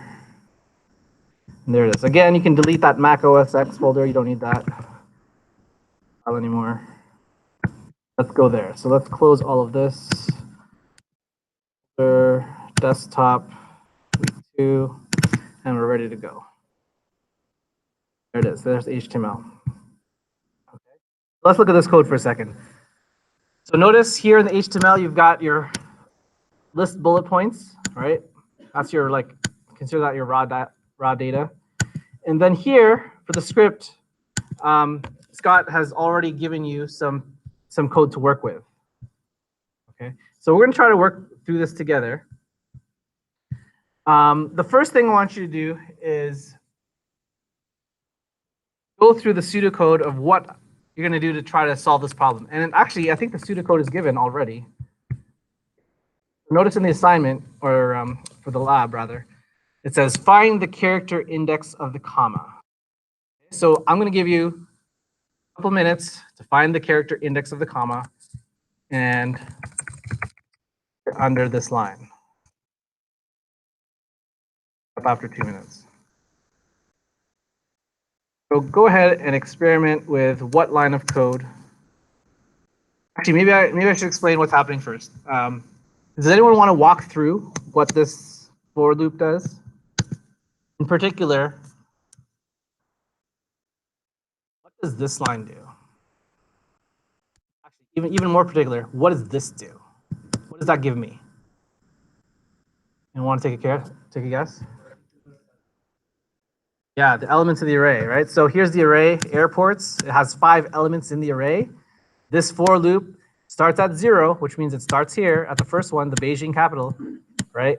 And then this airports I mean, first time around it'll be airports 0, right? And airport 0 means it'll give me this entire string because it's the first element in the array. And it's putting that string inside input, which now I can work with. Go ahead and type your one line of code that will get the character index of the comma. Call it like, var comma index or something equals something. Go ahead.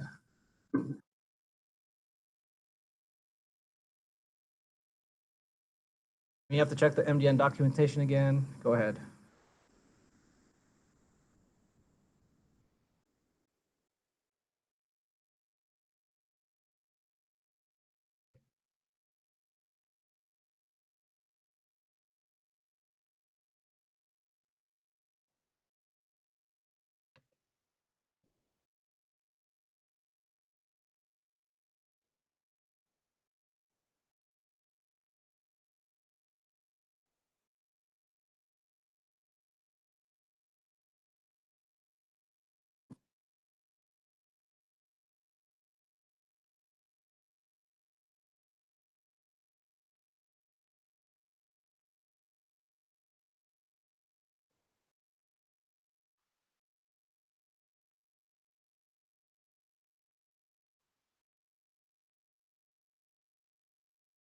All right, anyone get it?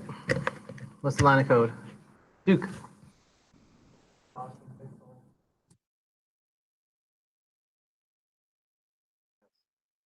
That's the answer. Var comma index equals input dot index of quote comma quote.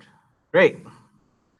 That's that. The next one, what does it say here? Get the full name of the airport using the comma character index number as a reference point, and then store that in a new variable.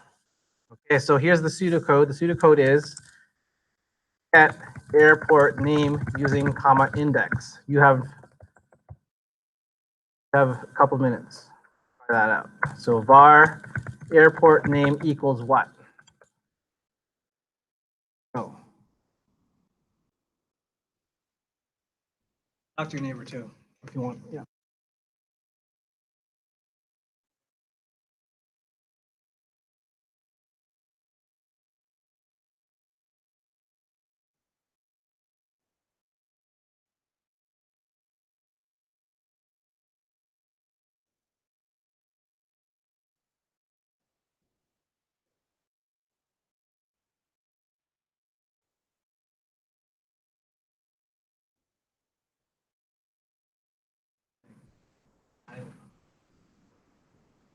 Let me magnify the code more. There you go. Woo, that's huge. The problem is when you're up here and you magnify the code, for some reason you just can't read the code.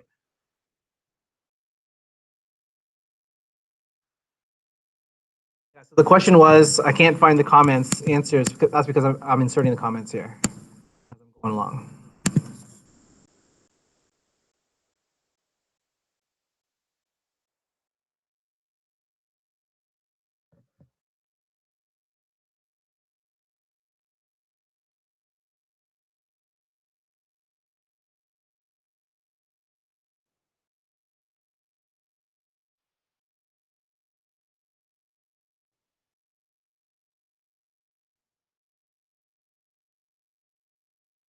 The question is, what string method will you use to extract?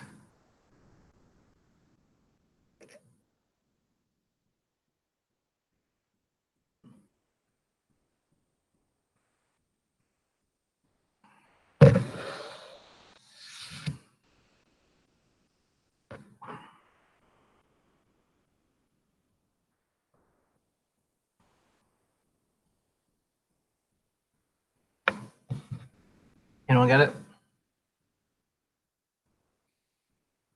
Not moving on until someone gets it and shares. Yeah. Ramen deep, right? Yeah. Say it again. Input dot substring 0, comma. What was that? Input dot index of. Okay, I see where you're going. Okay, that is technically right. However, how can we prove that?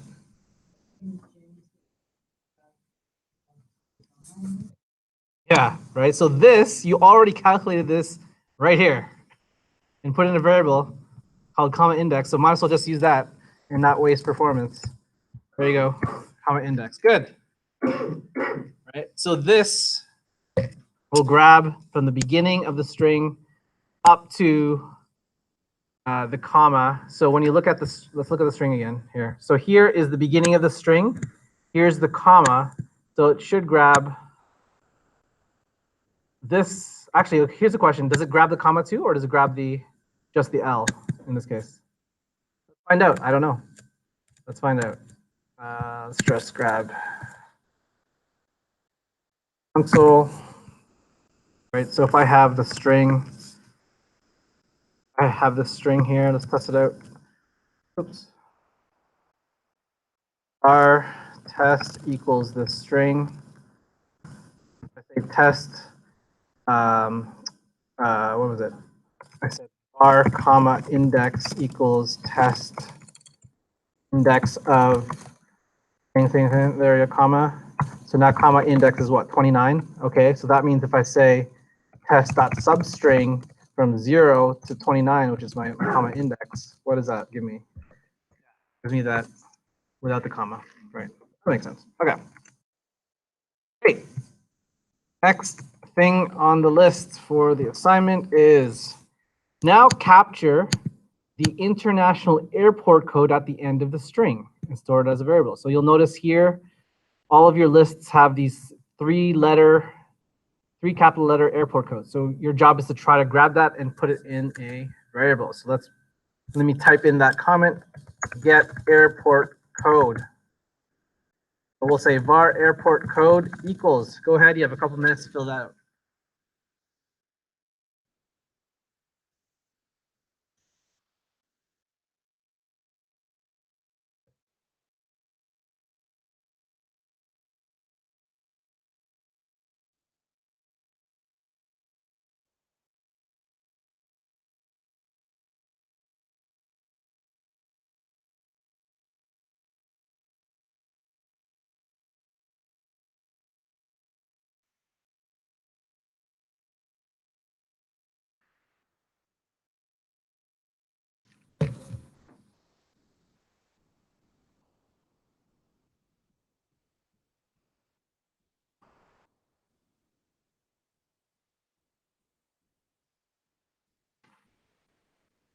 Hey, Steve.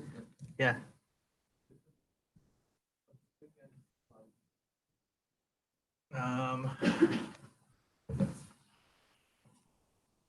Question is, what's the difference between substring and slice? I don't know.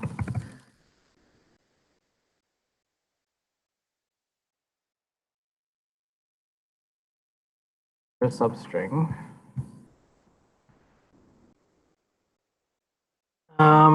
Okay, so that's what that does. Okay, returns the part of the string between the start and end. Okay, and then what's slice do?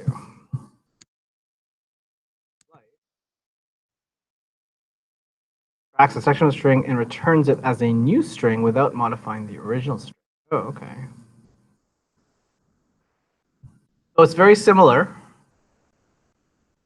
I mean, I could picture this being very similar to the substring, right? You could say dot substring and have the same parameter, same arguments, and it'll probably work. Same.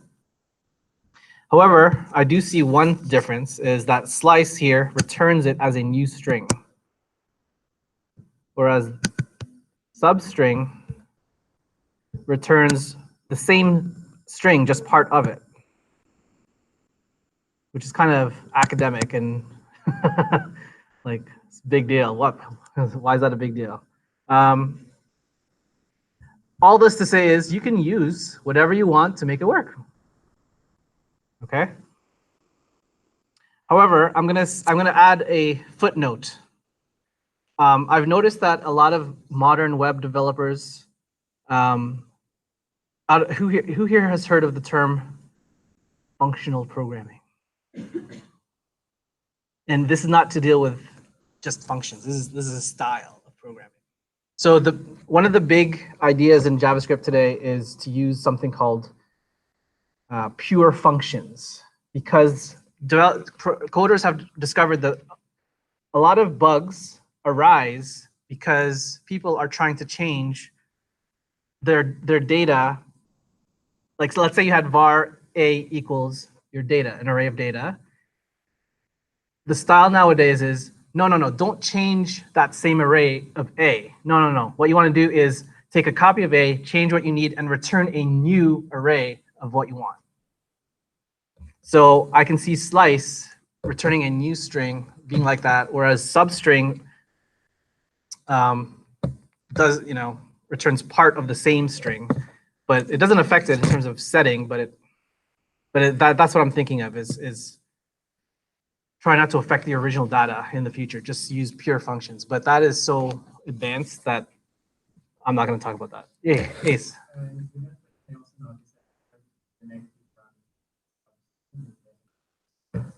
Oh, very good. So the negative parameter does not work in substring. Is that what you're saying?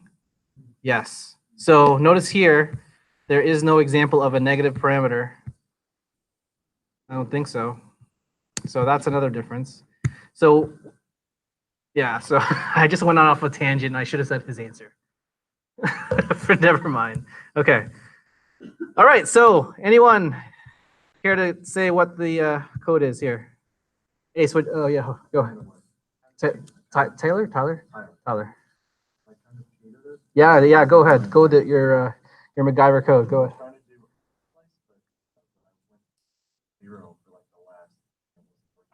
Okay.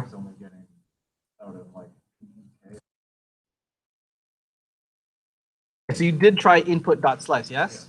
And what did you say for the negative?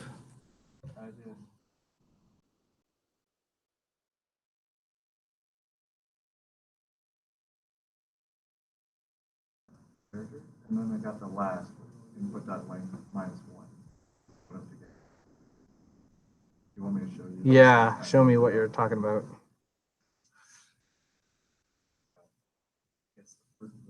Oh, you put in two parameters. You put two parameters. I didn't even know you could do the two parameters in slice. Okay. Let me just try this first, the -3, and see what we get. Yeah. Here. Oh, you didn't try that? Okay. The console going.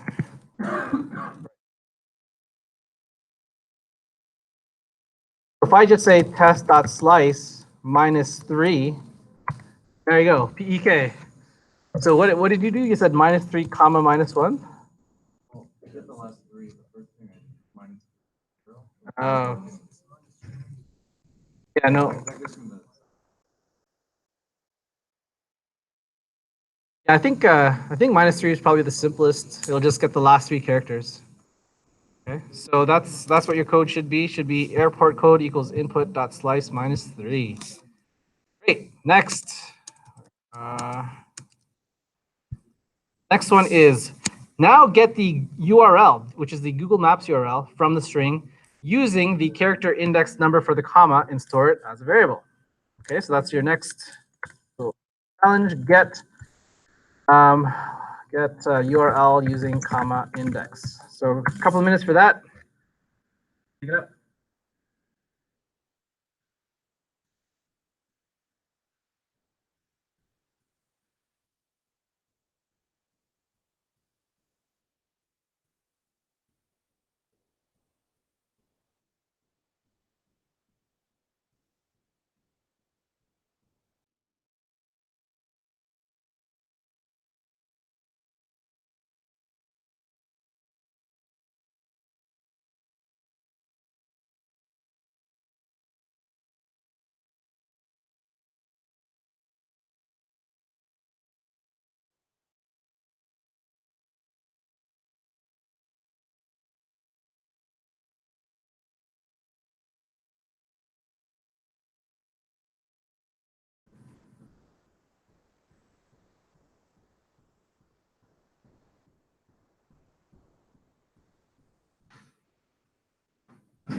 Now this was, out of all of the ones that we've done so far, this is the most difficult. Oh, Suk, you got it? Okay, Suk, what'd you get? So var airport URL equals what? What was that first one? Name? Input? Input.slice?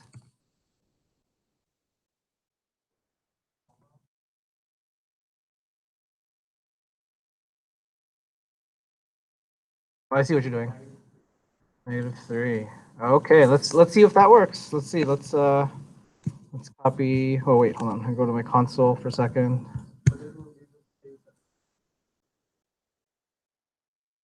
I see what you're saying. Okay, I see what you're doing. Hold on. What I put down? Console here for a second.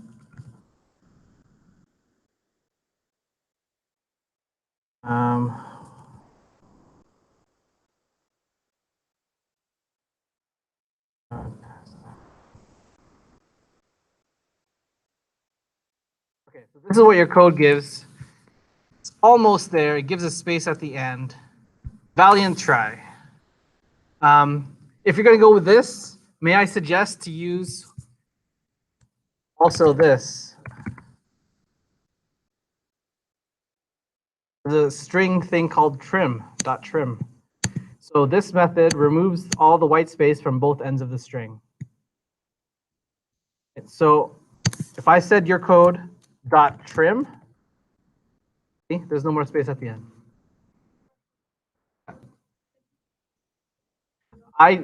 So what did you use for your substring? So go test dot substring what?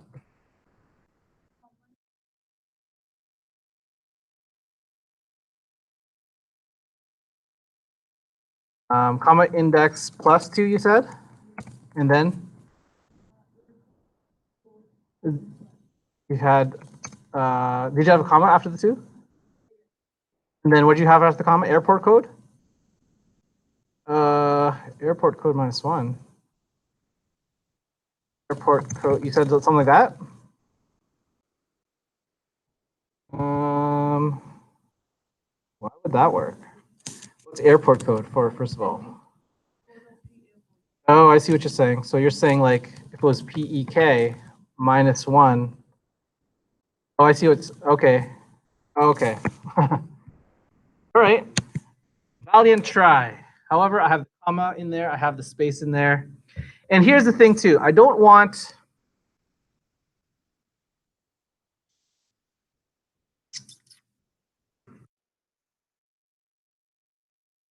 let's try another. Let's try another one. Anyone have anything different?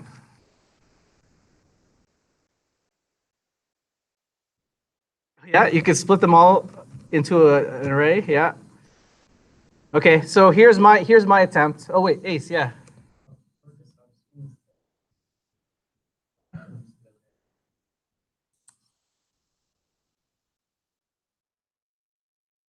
Use the length of the string test.length. That. -4. Yep. Yep. So there's tons of ways to get what you're looking for. Yep. And that's actually what I did. This is what I did. I said substring, comma index, which I don't have a comma index here, so let me just say this. That's my comma index, +1 to string length,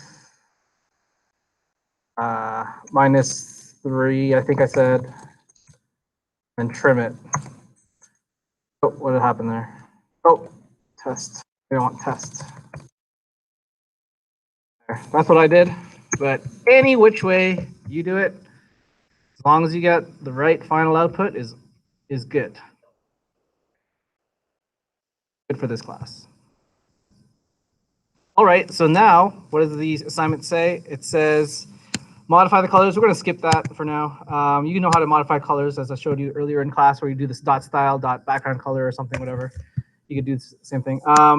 Here's where we're going to focus our attention to now, is build a new string that is a hyperlink using the Google Maps URL as the href, and set it as the value of the result. Basically, the answer, make it look like this. Make it look like this blue link. Make sure the href is the URL and make it happen. So let's try this. I'm gonna say here, the comment will be build new hyperlink using URL as href. Okay. What's going to happen here is, let's say var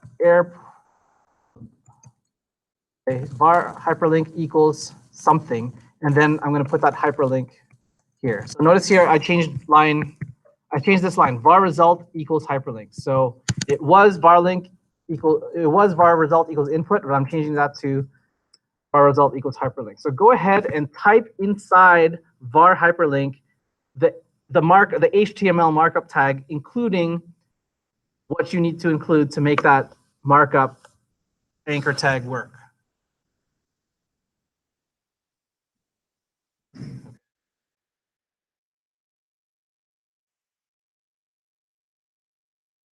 So just to be clear on what's happening on this last bit of the code, so what's going to happen is this code right here where it says document.create element, it actually creates on the fly in the browser this list tag. It wasn't there before, but now it's a brand new list tag. And once it creates it, it's going to put inside that markup whatever we create. And then once it creates that li content li, it then appends it to our web page. Okay, so that's what's happening in these bottom three. But for now, just focus on this hyperlink, and then we're pretty much done.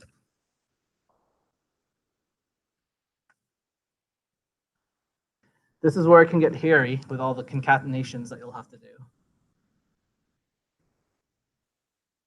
You have to keep an eye on your quotations to make sure you're not missing one.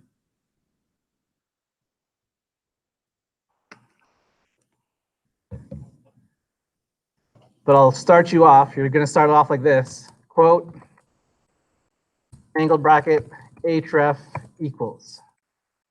That's something. That's what you're going to start off with.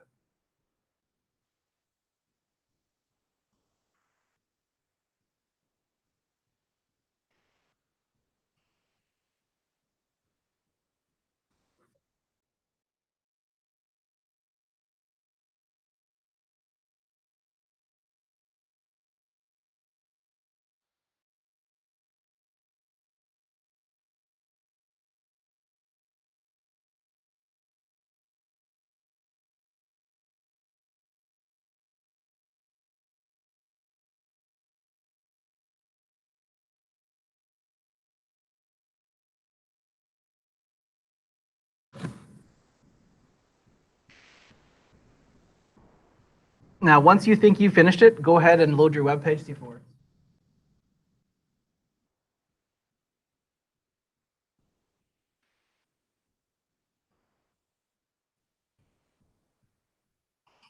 If it doesn't look like the one in the lab assignment, then something's wrong. You're probably missing a quote.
Anyone get it?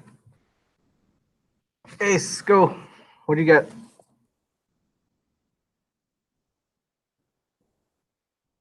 So after the plus, what do you say?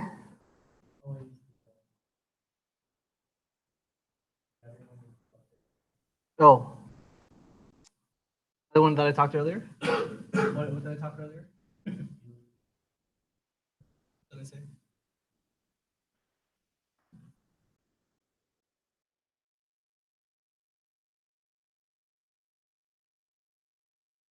Duke? Yeah, go ahead. You did it with a new style? Okay. Okay, let's do it with the new style. Let's see what happens. Back kicks, go.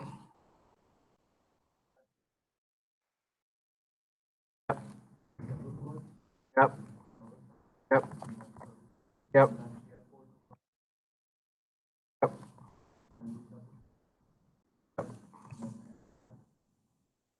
Uh,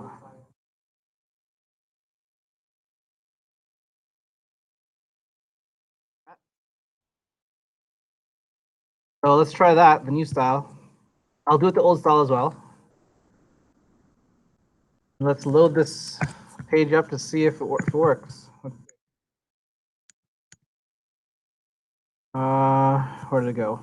I think it was desktop week 2, this one.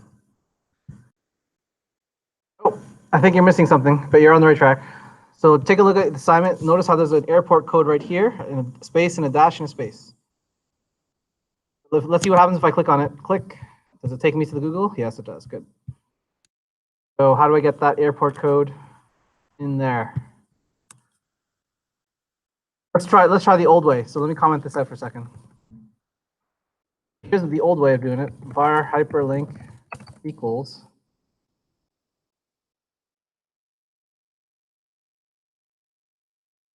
plus airport URL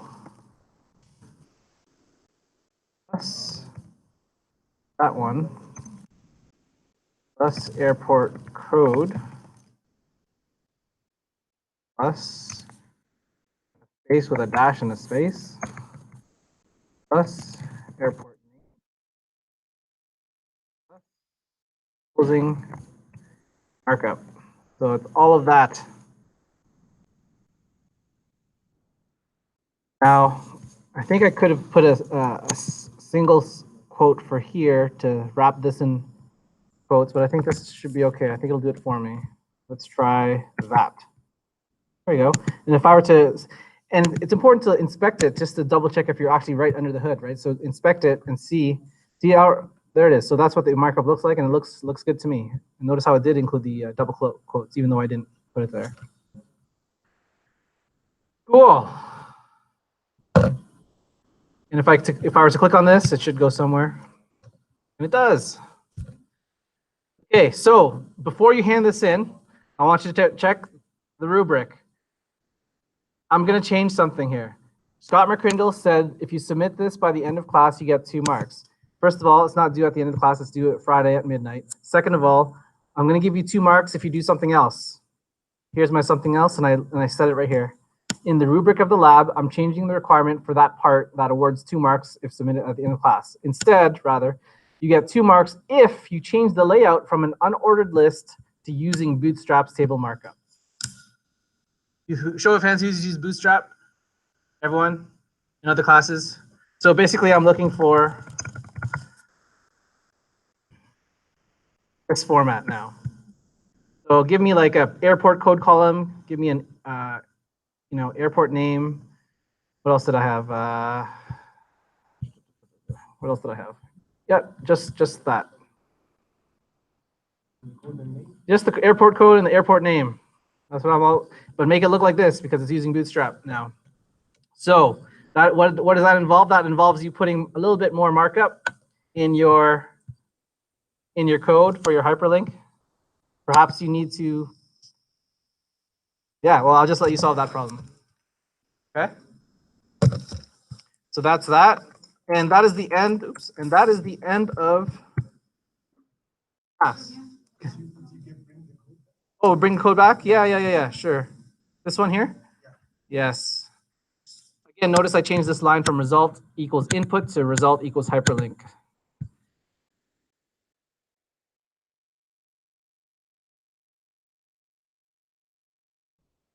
So there's a bit of time at the end of class. I would probably recommend starting the quiz or the after class exercise that makes you go to free code camp. Get that done out of the way. Oh, I have one more Kahoot. That's right. I have one more Kahoot for a chance with stickers. Let me play the number 3 here. Okay, I'll come back to this code in a second after we play our Kahoot, yes? Unless you really want to see the code.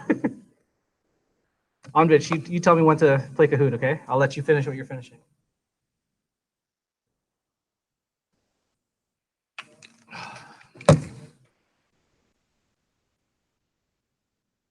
Oh, I forgot one more very important thing. Oh, yes, I'm reading my notes. Another important thing. Okay, two more things before Kahoot. Okay.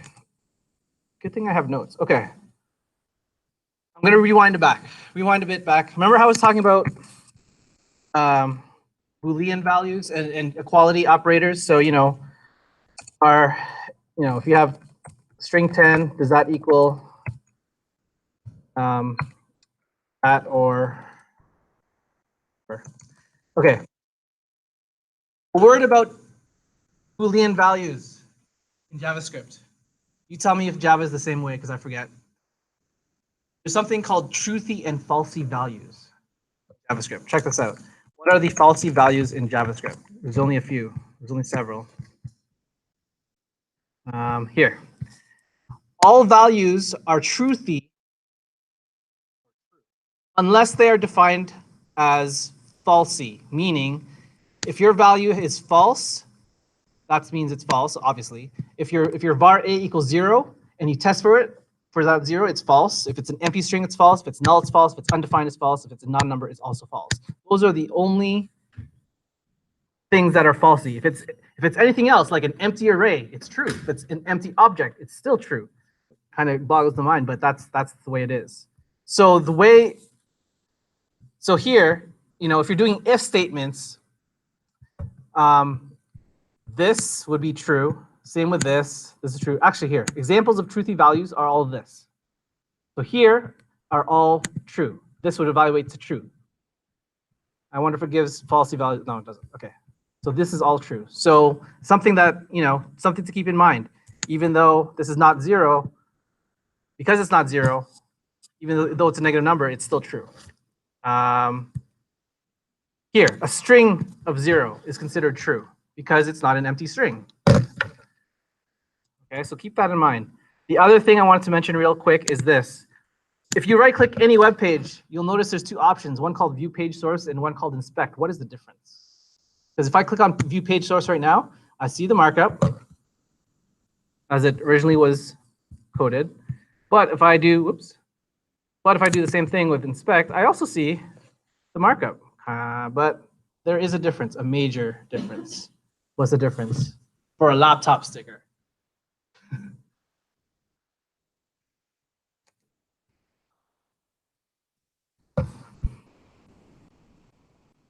Let's try it with our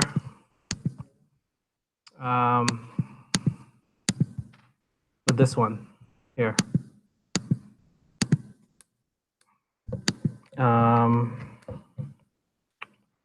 View page source. So notice view page source. Whoops, let me zoom it in for a second. I clicked on view page source and list. This is the list. This is what is entered inside the list tag. Question: is this what we actually see on the web page? Let's look at the web page again. Here's the web page. Do you see that here? No, but if I were to right click and inspect instead of view page source, check that line. Aha. It's now different because we changed it in JavaScript. So what is the answer to my question? What is the difference between view page source, which has the original code, and inspect, which has the new code? Okay, the answer is because of JavaScript, we changed it on the fly, right? So inspect allows you to see the code as it is happening right now after all those changes. View source allows you to see the markup as it was transferred from the wire from one computer. You know, when you typed in http.google.ca, the markup is traveling over the wire from the United States to your computer into your browser. You're seeing that original code. Then when it finally downloads JavaScript and changes everything up, that's what where inspect can help. So view source code is the original code. Inspect is what you see right now after the JavaScript is done, right? That's two important things. Okay, any other questions before? Let me just see if there's questions in my form. I host my own website. Can I use that? Or do you require us to use AWS to make sure that we can use AWS? Yeah, just for this one, I want to use AWS. Basically, again, I'm just giving you all the different options. You know, after week 4, then you can use whatever you want, okay? But I'm just giving you all the different options right now. Okay, so let's go to Kahoot, and we can end the day after that. So let's do debug 3, which is this one.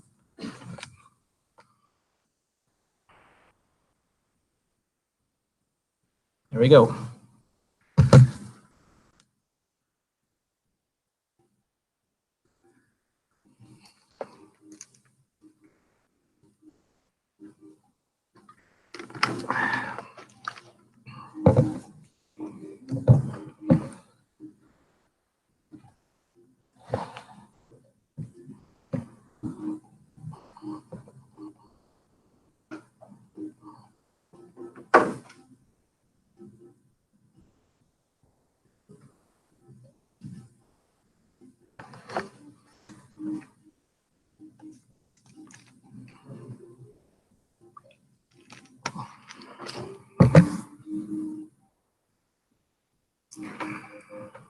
All right, 10 more seconds, 10.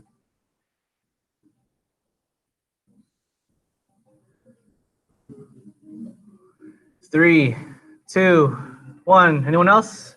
And here we go. 3 questions. So here's your error message.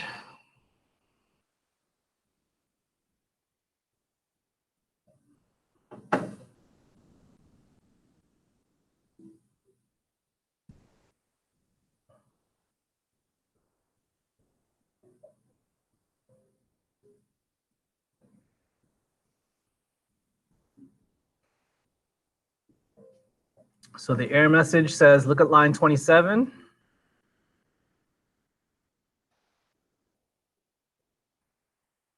It's saying it cannot set property text content of null.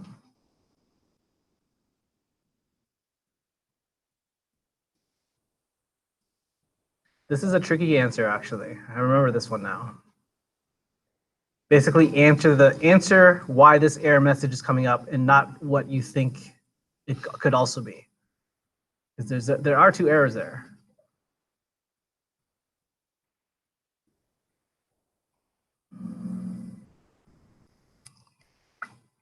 Most of you chose this one, and you would be correct because text content definitely needs a capital C, but that's not what the error message is talking about. Remember, if you see null, it's trying to do something that's empty. So you should check if that document query selector hashtag actually exists first, because most likely it doesn't exist. That's why it's null, and you can't do null dot anything. So forget when you see null, that means you can't have a dot anything on a null. So you have to solve the null problem first, and then you'll get to the text content for the next error message once you solve that. So that's why it's tricky. Next. Who's this one? Okay, what's your name again? Who's it? Okay. Who's high? All right, nice. Here we go.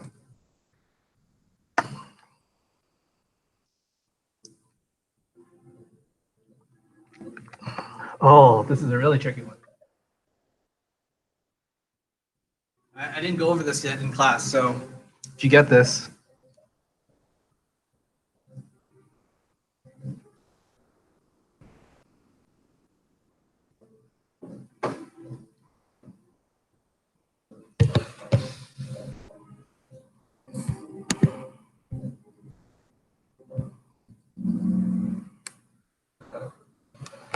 It's undefined. Let's take a look at why that is for a second. And this has to deal with scope. Okay, so the thing was var price equals some number. I have some kind of function, you know, whatever, do something. And inside that I have var price again equals some kind of random number, which we'll call 23. And then if I say console log price, oh wait, the example didn't have 87, it just had var price, right? Doesn't matter. Same thing, same difference. It's 87. Why? Here's where var, here's another reason why var trips you up and why people have now moved to let and const. First of all, whenever you say var anything, that is scoped between function blocks. So this is a function, here's the block. Squiggly bracket indicates the first beginning of that block, that squiggly bracket indicates the end of the block, but that block belongs to the function. So when I say var is function scoped or function blocked, that var only exists inside these squiggly brackets, not outside. So this var price is not the same thing as this var price. Oh my goodness, I said the whole thing without even, okay. Okay. Try that again. Let's try that again. Refresh. Hear it. Okay. So if I said var price, right? If I said console log price, it would be undefined right now. Function, do something. And I say now var price equals some value. Okay. Just by declaring, actually, you know what? I'll even run it. It ran. What's price? Still undefined. Because this price is on the global scope, right? This price is on the window, right? Window.price, that's what that is. And because this var is functionally, the scope is function block, that means it only exists between this bracket and this bracket inside the function. That means this doesn't affect this one at all. However, if I did not have the word var there, if I said only the word price, then yes, then this would work. This would say 87. Let's test that out. Clear. Var price. Function, do something. Now if I say price equals 8, I ran it, and I say price, it's now 8. Okay, so the difference is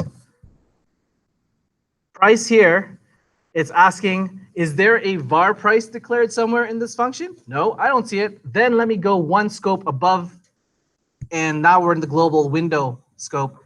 Ah, I see a window.price. I will use that one. All right, last question. Oh, who's that one? Who's that? Oh, sorry. Yeah, sorry. Who's that one? Nice. Okay, here we go. Oh, who's Mick? Never seen that one. Nice. Here we go.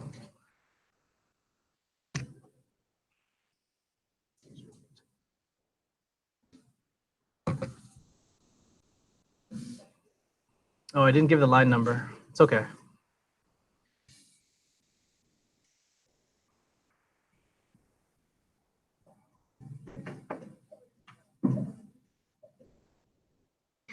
This, yes, right? So the winner should be encapsulated in quotes because that was your string. That was a string. All right, the end of who's getting laptop stickers? Connor, Suk, and this guy. Come and get one laptop stickers. And that's the end of class. I will throw the code up again. Yep. I will end the YouTube.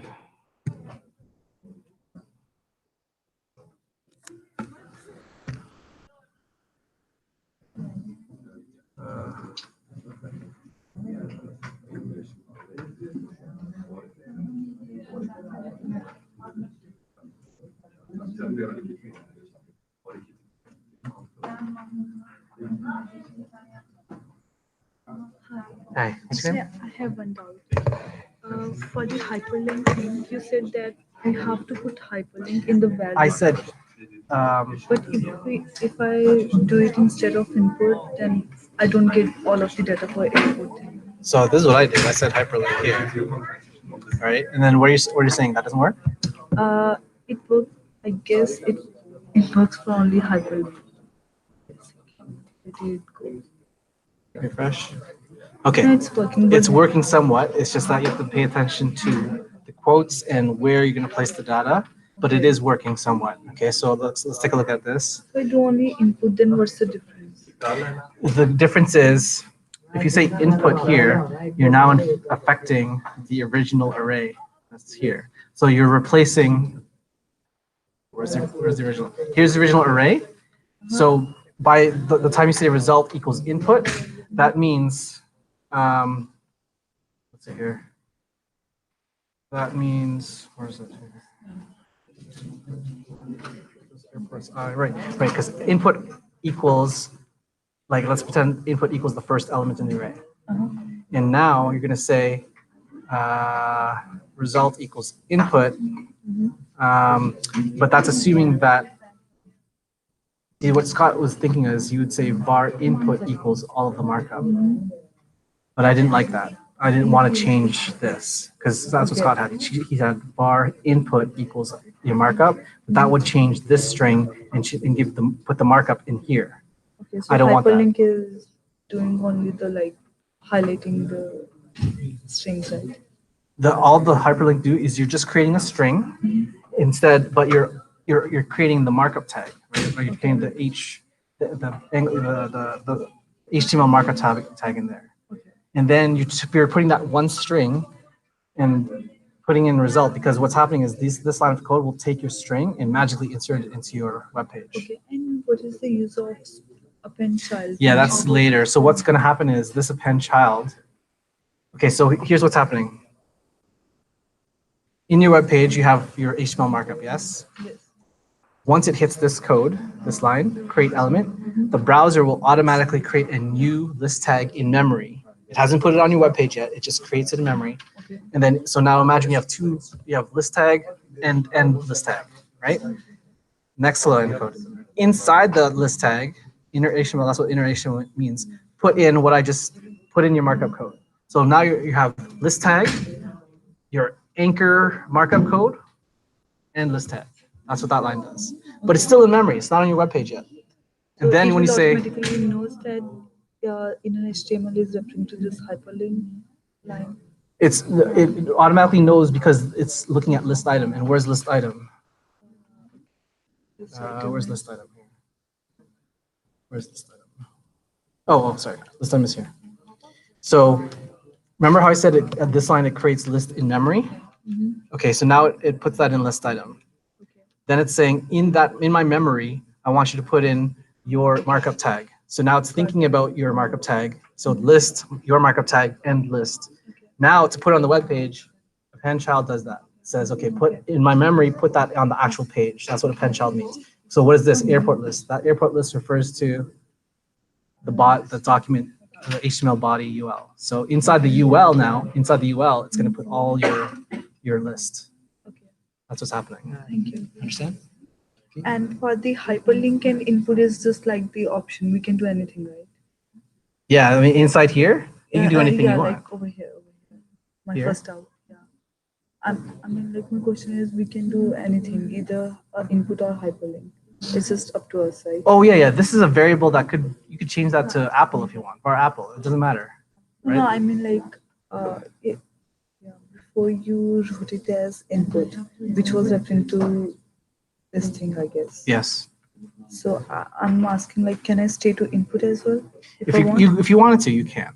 Yeah. You can. Like, if you said this, you can, but then you'd have to change this too. That would work. But then your array would change, which I see. don't like. Yeah. Thank you. Can you show me the page after you apply the bootstrap? I don't know. I've never done it. I never did the exercise.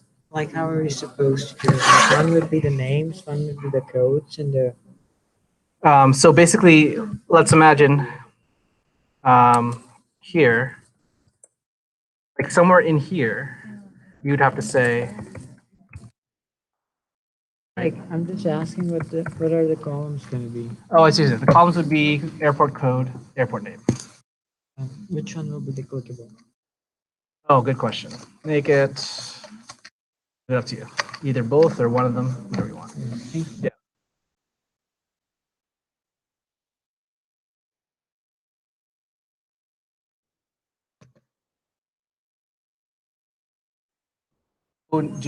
Anytime it's not working, go to your console to see if there's an error message. Any error message? Okay, it's not an error message. Is it even doing anything? Okay, so then we go back to put like a console log. Oh, this should work. Okay.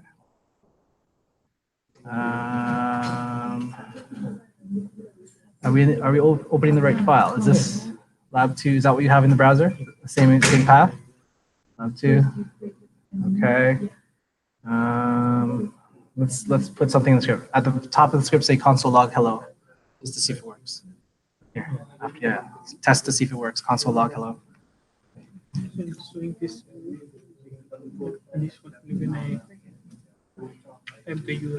Go to your console. So anytime you have I want to see the console, see if there's an error. Right click inspect.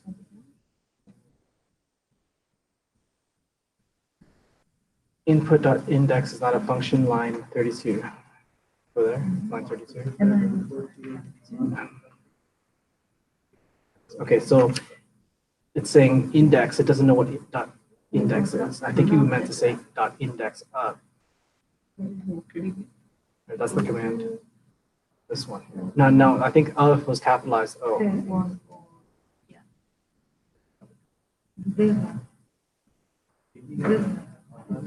Yeah, save that. Okay, run it. See what works.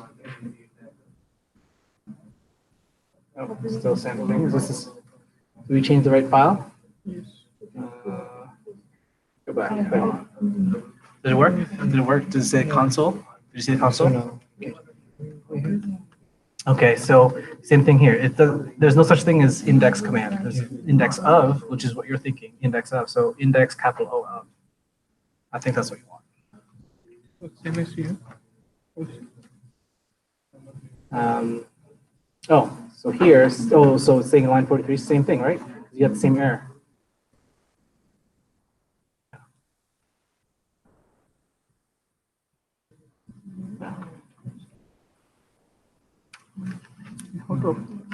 I think same error that you want up there.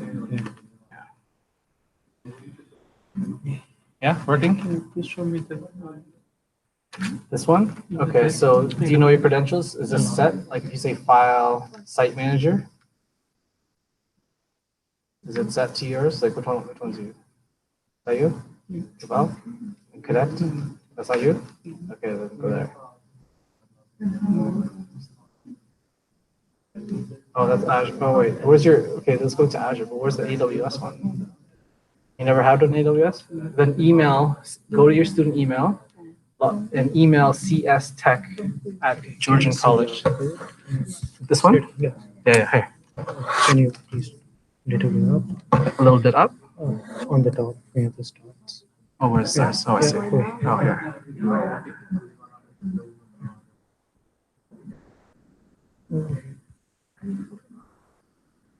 Thank you. Okay. From my Yeah, so then email, do a new,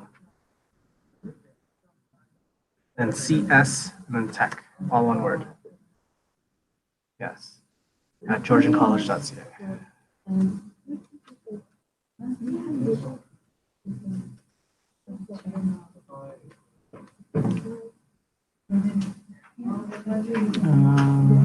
Oh, no match was found. Interesting. Let me email that one.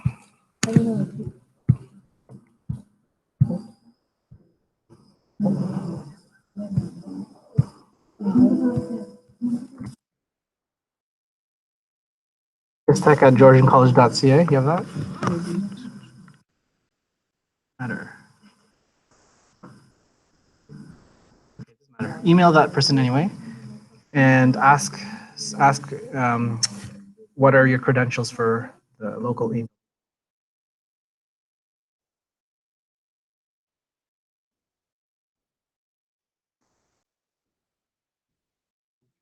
Okay, so anytime it doesn't work, go inspect. Don't go there. Inspect the console. Is there an error? Input.index. I can already tell this is there's no this the case. The O has to be capitalized. Right? It's not going to recognize that one. It has to be capitalized. So what line number is that? There, line 24. Yeah. What is that? 24, 38 something. Here's 30 something. There it is. Index F. Capital O. Now run it. Yeah. Okay.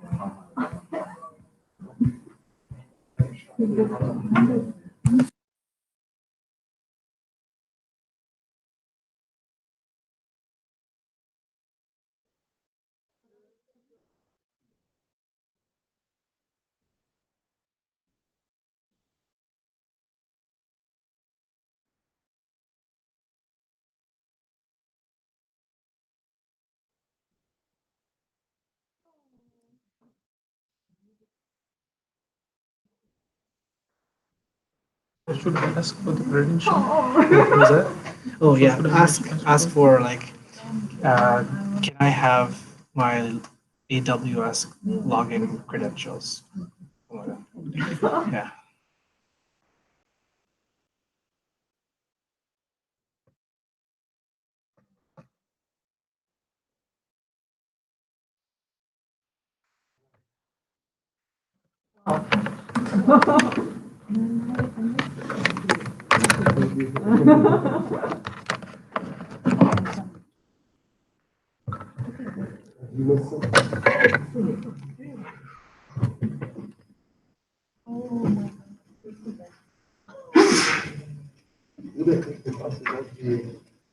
Yeah, that's so clever.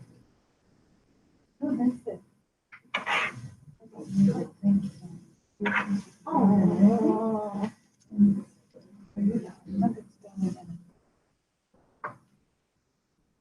Okay, then. No, no. Okay. That's enough. You know I like. That's from my first. I have. Maybe.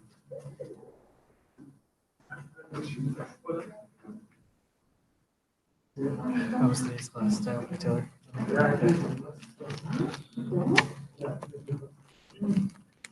Anything different on how I should have taught? You think? Yeah.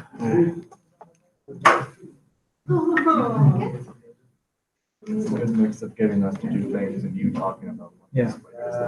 Yeah, because I don't want to be that teacher that just talks and you just listen because you don't learn that way. To me. I appreciate that. Yeah. We know that firsthand. Yeah. Yeah.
ELCS text structure, just a key. I think I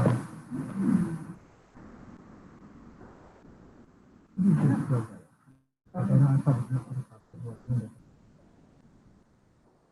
Yeah, ELCS text I didn't call that to me. It's not just sending an email. Instead of like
R 386 to Station 1.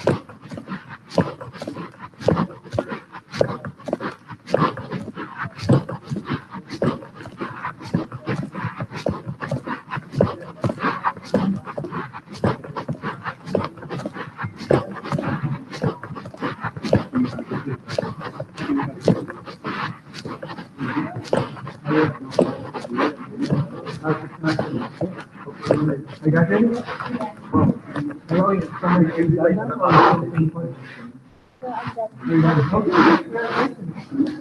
R 386 to Station 1. When's graduation? Okay. I won't be there, but I'll be in the library. I work in the library. Okay. Yeah.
സൈഡില് എങ്ങനെ പോകയില്ല നിന്റെ metre കൊണ്ടും കൂടെ സൈഡിലുണ്ടായിരുന്നു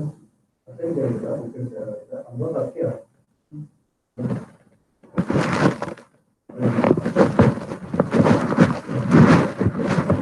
metre കൊണ്ടാ